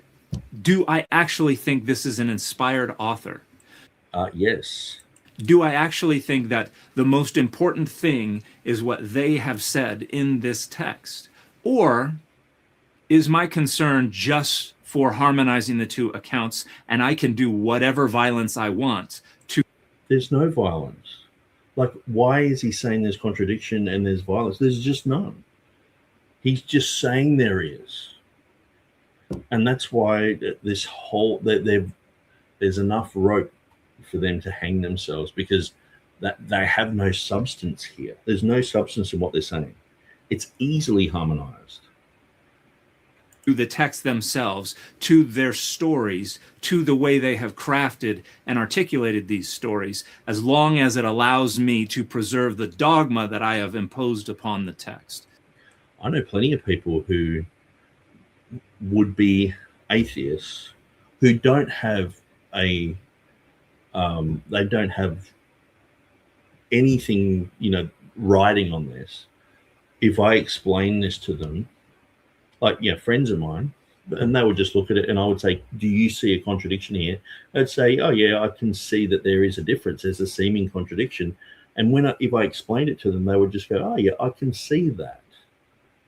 Like, and I've explained this to people, atheists on the streets, and they're like, yeah, I can see that. And they've dropped that because it's a dumb argument. But these guys have gone so far down the road with it that even CJ Cornthwaite is saying that this was the one that got him. And it's like, what, this really easily fixed argument? Think critically about that. Yeah, I am thinking critically. I've listened to what you have to say. I've got, now there's other ones that I wanted to go to, but I probably won't have time. Matt Delahunty pretty much says the same thing. You know, there's other videos, you know, talk about Judas by many other people. And I've gone through lots and lots and lots of them in the last week. And it's like, there's nothing convincing at all. Like I can't even give you a star for trying. It's like you're not even trying, and you're not steel manning the position. It's like, oh, well, I guess the rope broke, you know, like steel man a position. I've heard lots of argumentation for, you know, why these stories match up. And if you're going to critique them, you have to explain them properly, not just be rolling your eyes at every thing, you know, when clearly, like if this, like I said, if this was just a normal story, if this was like a Star Wars story, like a fictional thing, or if it's just, you know, a story about something that happened today, like say, like imagine Epstein, okay, and it said an Epstein went and hung himself. Well, we know that that didn't happen. That would be a contradiction of just reality. But imagine someone like Epstein hung himself, or imagine what's her name, Ghislaine Maxwell. Imagine if she hung herself, and she was, you know, she escaped from prison and she hung herself, and she was in a hot place for like 3 or 4 days, and fell down and burst open. Like, is that out of the realm of what is contradictory? Like, what is it? Does it go against science? Does it go against the medical field? Does it just go against reality? Like, there's just no contradiction there. That's why it amazes me that they're using this, and that's why oftentimes what I do with my videos, I just talk about sort of one thing, like say the whole George Van Smith thing when it comes to Westcott and Hort. He's a Unitarian, and I just focus on George Van Smith, and people get tired of me saying it. But it's like this Judas thing is like that. It's like the Achilles heel for these guys. These guys are saying this is such a huge contradiction. It doesn't match up, and there's all these problems. And it's like, I'm not seeing that at all. And there's so many other people who have given eloquent answers to these guys that they're not being teachable. They're still rehashing stuff that's been debunked, and they should, even if they are atheists, agnostics, whatever, they should go, yeah, actually, that's a good point. I won't use that anymore. But they're just still using it. If you have the capacity to actually think critically, I do. You will see the answer is abundantly obvious. I'll just use these big words, abundantly. You know, that's all that I find Dan does. And he speaks hypothetically. He doesn't really deal with the issues, where he just makes out that this is just the most amazing thing. Like if he was talking about like the Passion Week and Jesus died on a Friday, Thursday, or Wednesday, whatever, and he's talking about being confused about that, I can understand. But this is not confusing, and it's been well known to Christians for a long time. You don't care what the text says. You will manipulate and tergiversate and overrule the text. See, about using highfalutin words. Says you will manipulate and tergiversate. Like, why would you use words like that unless you just sort of, you feel like you're highbrow And this is the thing. He comes across as like, hey, I know my stuff. But the thing is, because I've watched so much, Dan Wallace, James White, Mark Ward, and all the rest of the textual gurus, what he's saying is, like, most of the stuff that he says about the text is so flawed. But when it comes to these issues, if you were just the average Joe watching this, you think, wow, he knows his stuff, because he has the scholarly verbiage. It sounds like he's part of the academy. And overrule the text at absolutely every single turn if doing so is necessary to preserve the dogma that you are imposing on the text because the social identities that are important to you. So then he reads into it that if you've come up with an answer and you can harmonize these things, you're only doing it because of social pressure, and these are just anecdotes. It's not reality. He doesn't know me. He doesn't know half the people who he's exposing online about these things. And it's like, no, I genuinely can harmonize these things and use critical thinking to examine these and find that there is no contradiction, and that the contradiction is actually in what you're claiming. You have told you have to impose that dogma. Who's told me that I have to impose any dogma? Who? Name the person, If you want to be one of. But this is like the pressure on, a lot of Christians are like that. They just do what their pastor says, or a Bible school or whatever, and they have to believe certain things. I don't.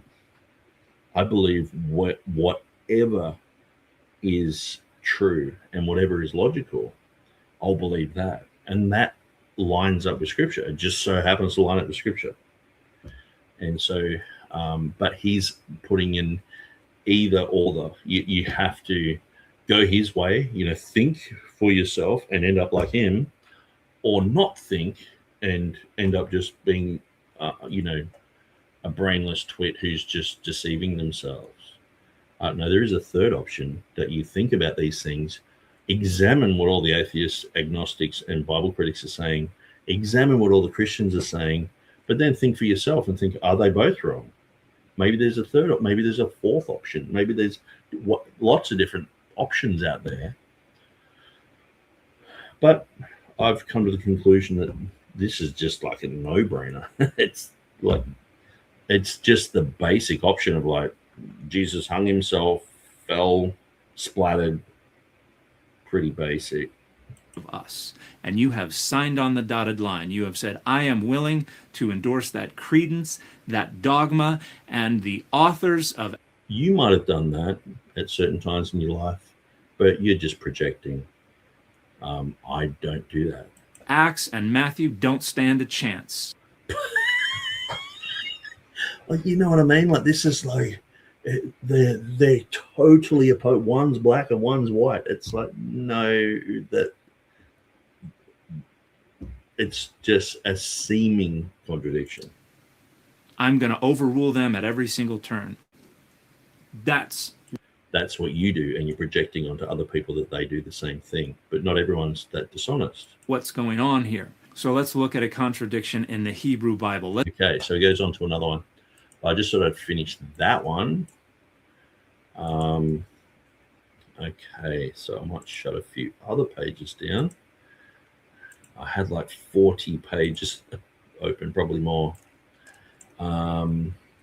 Oxford English Dictionary. No, that's not going to help.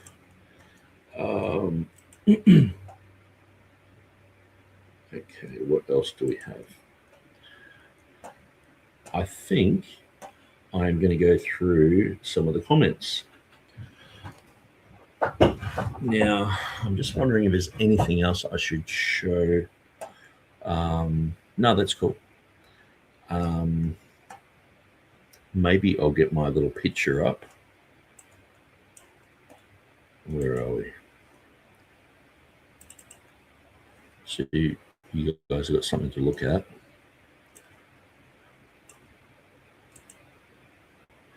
And again, this video is called Enough Rope to Hang Themselves. The Self-Destruction of Modern Bible criticism. So, but what's so strange? Why doesn't just one of them think that it does harmonize? You know what I mean? Like why do they all have the same conclusion, but then they're all calling themselves, free thinkers? You got to think outside of the Bible box and all this sort of stuff. But how come they can't just go, yeah, actually, that's not really a contradiction there. I'm sort of silly for saying it is, when it's very simple, and it's, yeah, anyway. I'll find where I left off.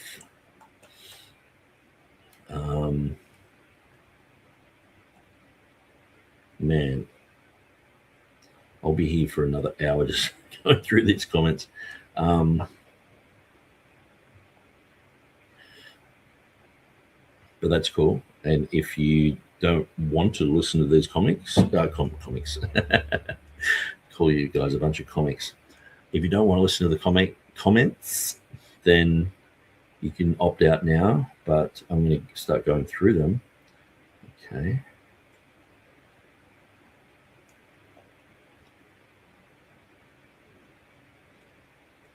And lots of the comments actually disappeared when the internet went down. So Embryo says, exactly, you have to believe that the King James Bible is the Word of God.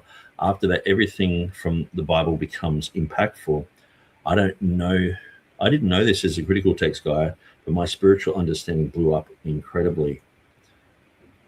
I don't know how people can just get like an NIV that contradicts itself and say it's, it's the Word of God. And yeah, I don't know how they can remain in confusion, because it's either true or it's not. And I've always said that God's either real or he's not. It's either true or it's rubbish. If it's true, hey, there's ramifications for that. If it's rubbish, there's ramifications for that. And like, it's easier just to go, hey, I don't care. I don't care about anything, and that would be the normal thing that a lot of people would just do. Hey, I don't really care. But when you go, okay, but my conscience is saying that's not a contradiction. Hey, that's actually true. You can't really get around that. Even if you were to become a full atheist tomorrow, you would still, if they put you on a lie detector that actually worked, you would go, yeah, actually, that's not a contradiction in that story. Regardless of whether it's Bible or whatever, that's not a contradiction. I would still be saying I'm saying the truth. Bible Highlighter says, people can believe all kinds of dumb things today. It can lead to violence and horrible paths of darkness. A. Hannah says, the contest for the most ridiculous looking glasses, my favorite. Hi, everybody. Hope we're all having a good new year so far. It's held. Bible Highlighter says, I believe God intentionally put these things in the Bible in such a way that tests our faith. This is to help build our relationship with God, because we ask God for the answer, and he will if you ask and believe. And that's one of the things I say with Revelation 16:5, the gotcha moment for the Textus Receptus. And it's like, seriously, it's an amazing verse. And it's got the name of Jehovah there, and it's got the three I ams there. And like, I never would have thought about a lot of that stuff if it hadn't been challenged. And I understand what you're saying. Sometimes God, he it looks like it's hidden, but you just scratch the surface a bit and you go, God, open my understanding. And all of a sudden it's like, there's a whole new world there. Hannah is living the dream. Believe God will answer in his timing. Bold says those glasses on both of them are atrocious. I think it's like we must be going through the Bart Ehrman one where he's got those goggles on and she's got the ones that look like a squiggle. Hannah says, I don't think she is paying attention. I think she's playing Sudoku while he's talking. Well, I've listened to enough of those episodes to go, it's all fully scripted. He writes the scripts, and because she goes, oh, just I just want to ask you, how did you meet your wife? You know, and these type of questions, and he acts surprised. Oh, well, what a question. But then he talks in depth, like straight away, about a whole bunch of things, and you know, she's been. It's all scripted, you know, and that's fine. You have to script a show nowadays, but they pretend it's organic. Helg says around 2005 or a little bit before that, after Bart Ehrman published Misquoting Jesus, he went from the serious text critical sphere to a popularizing sphere of agnostic apologetics. Yeah. How strange. Bowles the line, she usually wears some doozies. Bowles says, and that woke hair color. Wow. So I might just skip over some of this, where everyone's just having a bit of fun.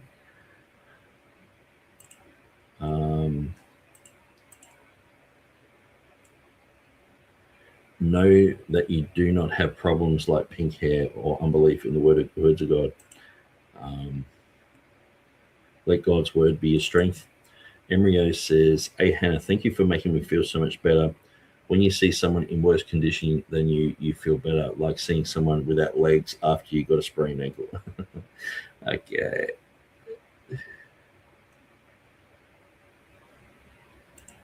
Let's see.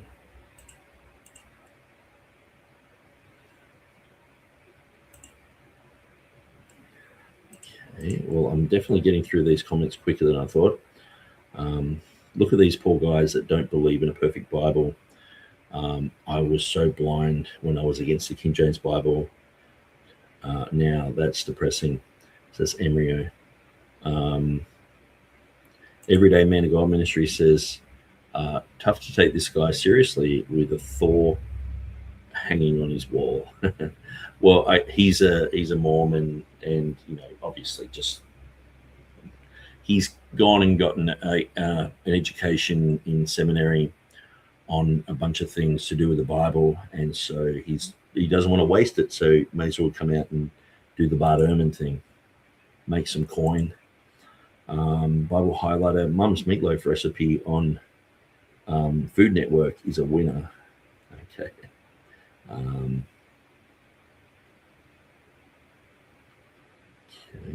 Bible highlighter says Peter denied the Lord 3 times, but the difference between him and Judas is that he sought forgiveness with the Lord. Yes, and that's where I think is it 2 Corinthians, where it's talking about repentance that leads to life, this type of thing. Get known. Dan and the other scholars love labeling themselves as objective and critical, yet they have as much bias, if not more, than Christian apologists. And the thing is, I'm not that friendly to a lot of Christian apologists because a lot of the bibliology is wrong, and from that stems a whole bunch of problems and liberalism and all the rest of it. And so I'm always thinking outside the box and looking for a third perspective, because they're coming against someone and you don't agree with them, and so you have to sort of develop your own thing, and so you eventually become a critical thinker, where I find a lot of these people are just like, oh, Bart Ehrman said it, you know. Howdy all. Is the background green screened? His t-shirt has a backward S while everything else is left to right. It's sad to see a grown man wearing comic book characters. Okay, so skip over some of these. Hannah says, I think these guys should approach these contradiction issues as they would a jury to think when hearing a court case against them, and might help their understanding. Yeah, it's like they just seem to think, if they say, hey, you guys are just making stuff up out of thin air, but just, you know, they word it in a way which is intellectual. But basically, at the end of the day, they're just saying, you guys are just desperate. You're just going to make up anything. This is a contradiction because I said so, and so does my guru. And don't be an idiot. Be like me, you know. And it's like, hang on. there's plenty of places where people say there's contradiction and there's just none.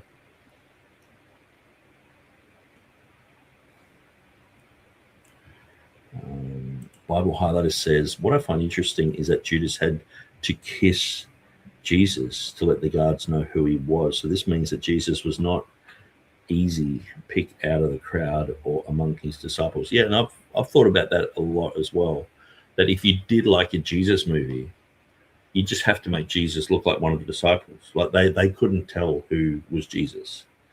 And I think people got disappointed sometimes. It's like, oh, it's just this one. Like maybe they went up to Peter and it's like, Peter's like, oh, that's him, you know. But that's cool. It says in Isaiah 53, there's no comeliness that we should desire in. Tribe with fire, so far at bold, it's just started getting cold. Okay. Bible Highlighter says, pictures of Jesus today portray Jesus as a white European among darker skinned disciples. Yeah. He would have just looked like a normal guy from the Middle East. And, you know, he wouldn't have had blue eyes, most probably, and he wouldn't have had long hair. It says in the Bible, it's a shame for a man to have long hair. And why would it say that? And then Jesus, who, you know, is God, you know, he has inspired the Bible. Why would he contradict himself with his lifestyle? But, you know, we just know that people like the hippie look. And, you know, what was his name? Sergei Borga. And he was the son of God. So that they had the pictures of Sergei Borga everywhere, and he was the Jesus, you know, with the bleeding heart sort of thing. But that made his dad God the Father sort of thing. So it was like a type of blasphemy.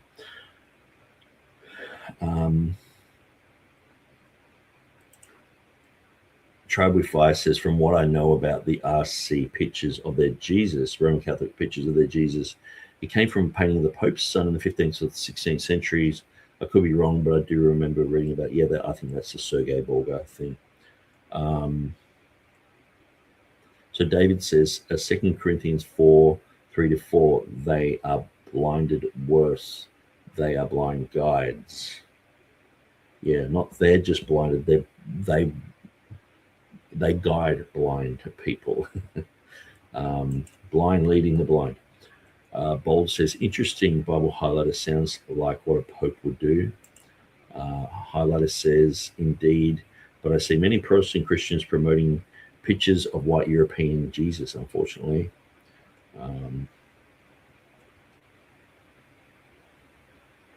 Okay, yeah, and you know, when I was in Pakistan, they would have the calendars and would have Jesus with the curly blonde hair and the blue eyes and looked like he's from Norway or something, a hippie student from Norway.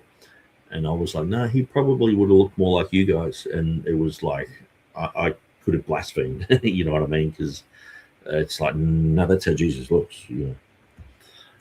And I guess, yeah, it actually probably dropped my credibility a bit. They're like, this guy's nuts. He thinks that Jesus looked like us. He's just being nice or whatever. I'm like, no, that's historically accurate, you know, but what can you say? Bible Highlighter says, thanks for reminding me. Bit of chitter chatter. Everyday Man of God Ministry says, one has to understand they approach the Bible as a literary scholar analyzing a book like it's Rudyard Kipling instead of trying to understand the perfect word of God. Yes, that's true. Helg says, in the passage in Acts 1, verses 15-20, it is Peter who explains what happened. Yes, this is one of the points that I was bringing out. Peter who explains what happened to Judas with background in Old Testament prophecy about him. So it makes sense that the language used was somewhat poetic. And what's interesting too is, doesn't that prove that Peter was literate? He's like, as the Psalm says, this, and that. You know, he could read the Hebrew Bible. Helg says, Peter said David spoke concerning Judas. It was a fulfillment of prophecy. See, Bart Ehrman would just say, or all of these people would say, oh, he was just a dumb fisherman. He couldn't read. They just say that, you know. Damn says, so much controversy. Not really. It's more so fake controversy. It's a lot of dust thrown in the air, but when it all settles, it's like, actually, there's really nothing to this. There's nothing to it. Like, just go grab a Bible, grab a King James, read through those two accounts, and just think about it. Be as critical as you possibly can, and try and find a contradiction there. It's just, there's nothing there. Tribal Fire says, thank you for reminding me of that help. I knew there was a prophecy concerning Jesus, but I couldn't find it. Dan says, Helg says, beside the whole language of the Bible is not the way we speak today. It is different, and to judge the New Testament by modern day standards leads to fallacious conclusions. Yeah, they're saying, well, an author shouldn't have written it this way, and they shouldn't have done this that way. Okay, so you're going to go back like the Bible's the #1 bestseller in the world. Like, people don't have a problem with this. You guys have a problem with this, and it's like, it's a seeming contradiction. But if you read the book, there's no contradiction. It fades into nothing. Charles says, before the rooster crows today, you will deny me 3 times. 62, and he went out and wept bitterly. Love the Lord your God with all your heart, mind, soul, and strength. Get alone fast. Okay. Tribal Fire says, if one has never seen a corpse after 3 or 4 days of composition, they probably have no idea as to how the body turns to a jelly-like substance and falls apart, especially the internal organs in heat. Yes, it's, I mean, you can smell a dead animal after like a day, like just a lizard or something, and it's like a human, man. And who knows, like I was saying, we don't know what time Judas hung himself. Maybe he did that early, like Jesus was getting tortured already early in the day. Maybe he did it at the beginning of the day. I'm only just saying, well, maybe he died the same time as Jesus, but I've got no reason to say that. It's just, the detail isn't there about exactly what time. But what if he died early in the day? That's a whole Thursday, then a whole Friday, then maybe a whole Saturday, and then people can cut him down, or he's already fallen down, by then. And it just makes sense to me. MSS says, I watched the first 45 minutes and Nick hasn't refuted one single Bible critical argument. He has spent most of the time whinging about Bart Ehrman. Okay, well, I was getting to that, and sorry, I don't do videos according to how you want them to be. Maybe you can do better and show me, and I'll learn from you. Or maybe you can join the crew here, and you can script these things out for me. You can be my handmaiden. Effective Nutrition says, unsolved crimes are implausible because the detectives lock themselves in a box. And look at what's happening nowadays. Like, so many people on the internet are like, let's look at this murder that happened, and they're getting into it and they're studying it and thinking about it, and they're solving cases left, right, and center just because there are people out there who can think outside the box. And imagine you're just in a small town and you're leaving everything up to Sheriff Smith, and he's just a bozo, and it's like, Emilio says the word headlong gives evidence to either the branch breaking or the height of the fall, because the heaviest side of an object falls and hits the ground first. It's a simple law of physics. Yeah, and to hang yourself over a cliff is so much easier than climb it. Like, if you're about to kill yourself, you're not fussy like, oh, I'll climb up that tree because it's, that's what they do in the movies. You see a branch and you just pull that rope and you jump off the edge of a cliff or something like that. And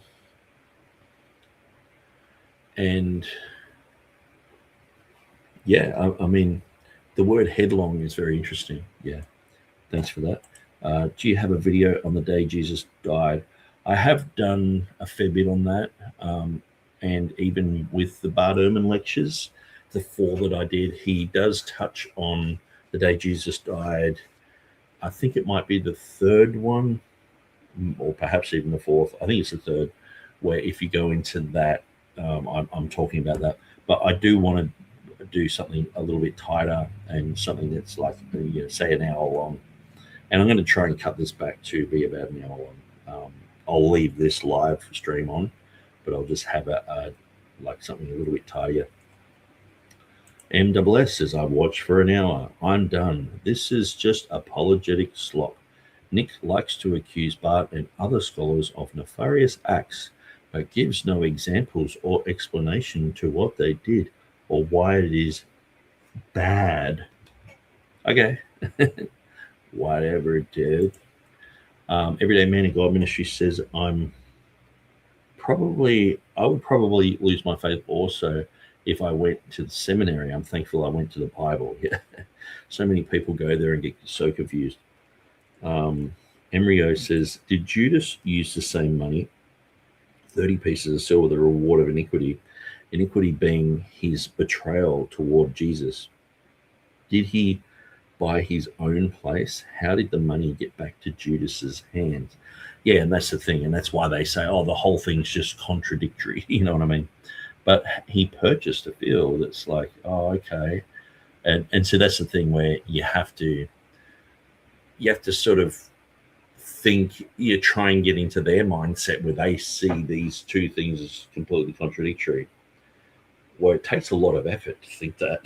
And if it takes that much effort, it's easier to just believe what the narrative's saying. You know, there's no contradiction in the narrative. Atheism has had their heyday against ignorant men, but are now notorious fools for the world to behold. Yes, and that's Effective Nutrition saying that. And that's one of the things, the whole Monty Python and, you know, Ricky Gervais, who can just tease people at the Grammys or whatever. It's like, yeah, whatever, you know, I grew up with all that sort of stuff and just mocking and being like, you know, trying to scare people, you know. It's like someone being dressing up like a heavy metal dude or something and trying to be tough. And it's like, I've seen people do that and just get punched in the face.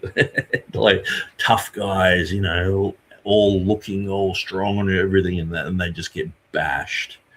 And you're like, where's your toughness now, dude?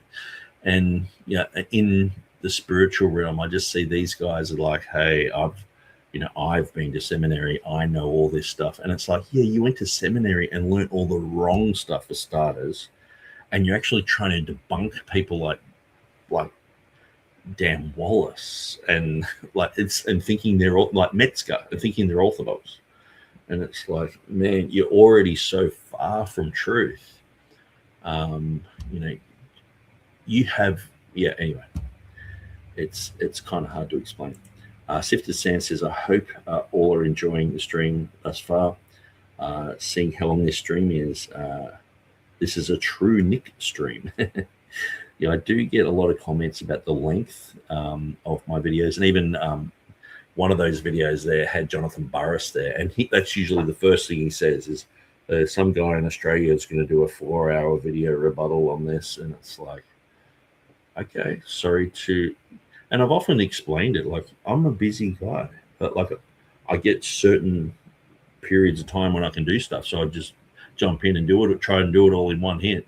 I could spread it out, you know, but it's like that takes a lot more effort, and it's easier just to get on there and get it all over and done with and move on to something else, you know.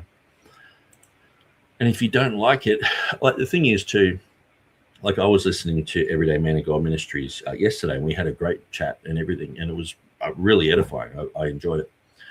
And but one of the things is I usually listen to like James White on 2.0.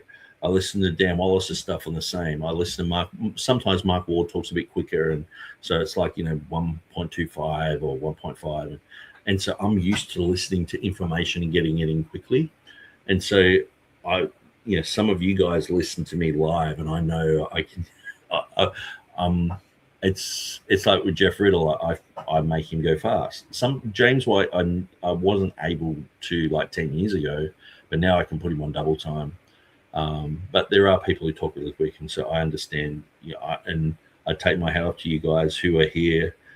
Every time I'm doing a video and you're in the chat and you're listening, and it can be like torturous, because of the speed where I tend to listen to things very quickly. But also the thing is, when something's live, it's hard to get away.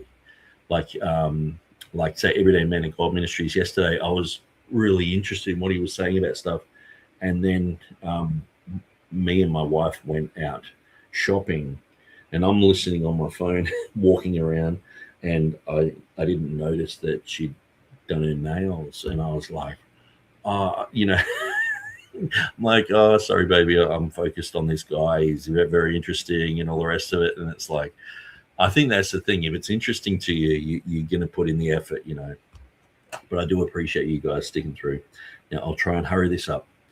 Emryo says, Matthew 27:10, and gave them for the potter's field as the Lord appointed me.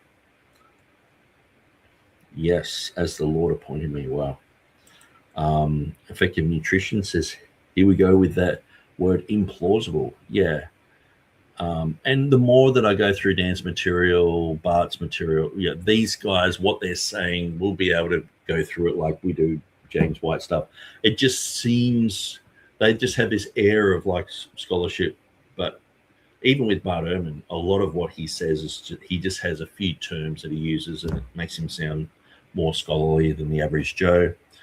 And once you get through that, it's like he's not actually saying that much, Everyday Man of God Ministries says, it's time for the family game night at my house. God bless everyone.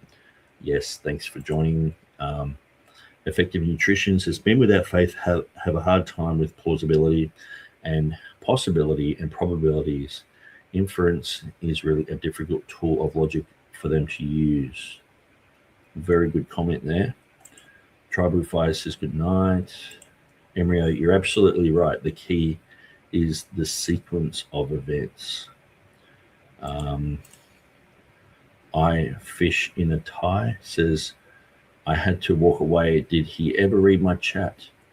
Well, I'm not sure if you might have had a chat earlier because they disappeared once the internet died. So sorry about that. And you mightn't even be there. Yep, YouTube plaque beside Thor, Captain America, Iron Man. Hello. Yeah, it's just fiction, fantasy. What he's saying is fictional. He probably believed in Superman. His shirt would say so. So it's not Jesus Christ, that's for sure. AD33 says, Scripture says Judas never believed. Wow. I'm not sure about that. Like, it does say that you should rejoice that your names are written in the book of life, talking about Judas. So it's an interesting study. And so, yeah, and I guess then it comes into once those saved, always saved. Can Judas backslide and da-da-da. Was he ever chosen according to Calvinists? Or was he predestined to be who he was? Effective Nutrition says, to be honest, when I began reviewing contradictions in the Bible, I was sorely disappointed with the arguments presented as contradictions. So many were so easy to explain. And that's the thing. Like I went through this like when I was just newly saved.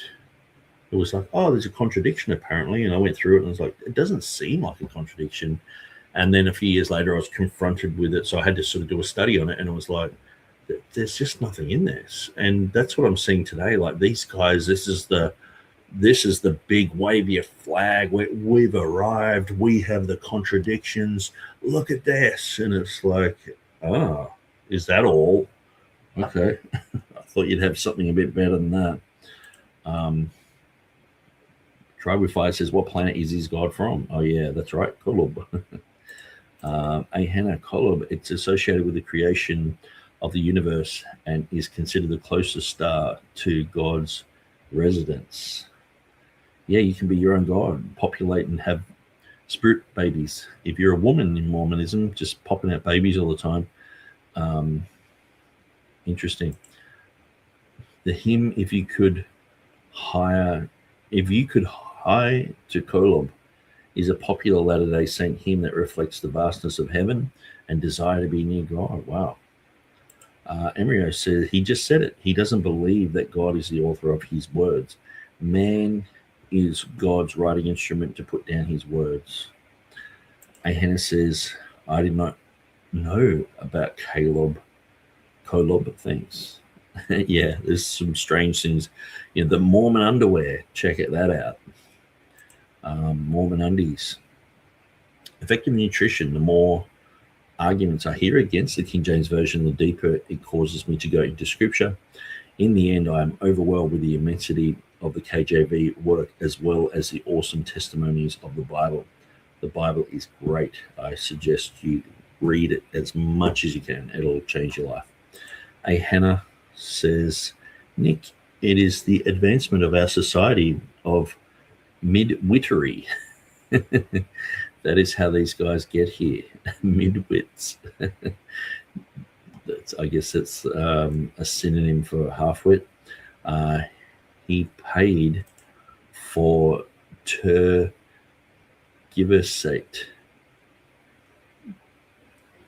Yeah, like, why would you use a word like that, you know? He got it from the local verbal publisher in the alley by his house. Emryo says, a natural man understandeth not the things of God. They are foolishness to them. That's when I know this guy is false. Like I said, totally brainwashed and programmed to not believe the Bible. And that's the thing. Well, like, surely if he's a free thinker, thinking outside the box, he would disagree with these guys on some of these contradictions. But no, that they're all coming to that same conclusion that what Bart Ehrman said in his book. So, which means that Bart Ehrman's the guru and these guys are disciples of him. He seems to do a sesquid alien, but I think he's more grandiloquent and pretentious. And so, yeah, everyone's talking about that highfalutin word that he used. Growing up, men wear Superman t-shirts. Yeah, exactly. Projection at its best. Two more comments to go. Visa, thus in Latin, one said to acquire something at his own peril when it is obtained not by one's own counsel and will, but by another's action, and yet the resulting calamity falls upon him. Well, very interesting. Hannah says usage is found in this usage is found in Plato, in the Vulgate, and among the poets who do not interpret strictly. Erasmus translates ambiguously. Okay, and so I think that's about it. Appreciate you guys listening. So I will try to do what I can with this information. Now I've got it all sort of in one video. I can just go through and edit it rather than upload like 10, 15 different videos onto a platform and cut it all up and all the rest of it. I've gone through the relevant bits and I can just edit it. But yeah, so we have Australia Day here tomorrow, and it's going to be hot. Even right now, it is getting really hot. It is, what is the degrees? It's 31. It's going to be 36 today, which is about 100 degrees, I think. And tomorrow's going to be 41. It's going to be 105, and so it's going to be hot. So anyway, guys, God bless you. I might be able to get to another video, maybe even later today or tomorrow. I'll just see how I go. But yeah, God bless you. Hannah says, don't edit out the part when the internet went out. Yeah, I'll definitely just keep that in. That's the most interesting thing. There's one video I did of Yahweh or Jupiter. No, Jehovah or Jupiter. And I think there's like 5 minutes where I don't have the mic on, but I forgot about it. And it's actually really popular. Like it's had like over 2,500 hits or something. And it's like one of the worst productions ever. But what can you do? It's just the way life is. All right, guys, God bless you. Thanks for joining us, and we'll see you again soon.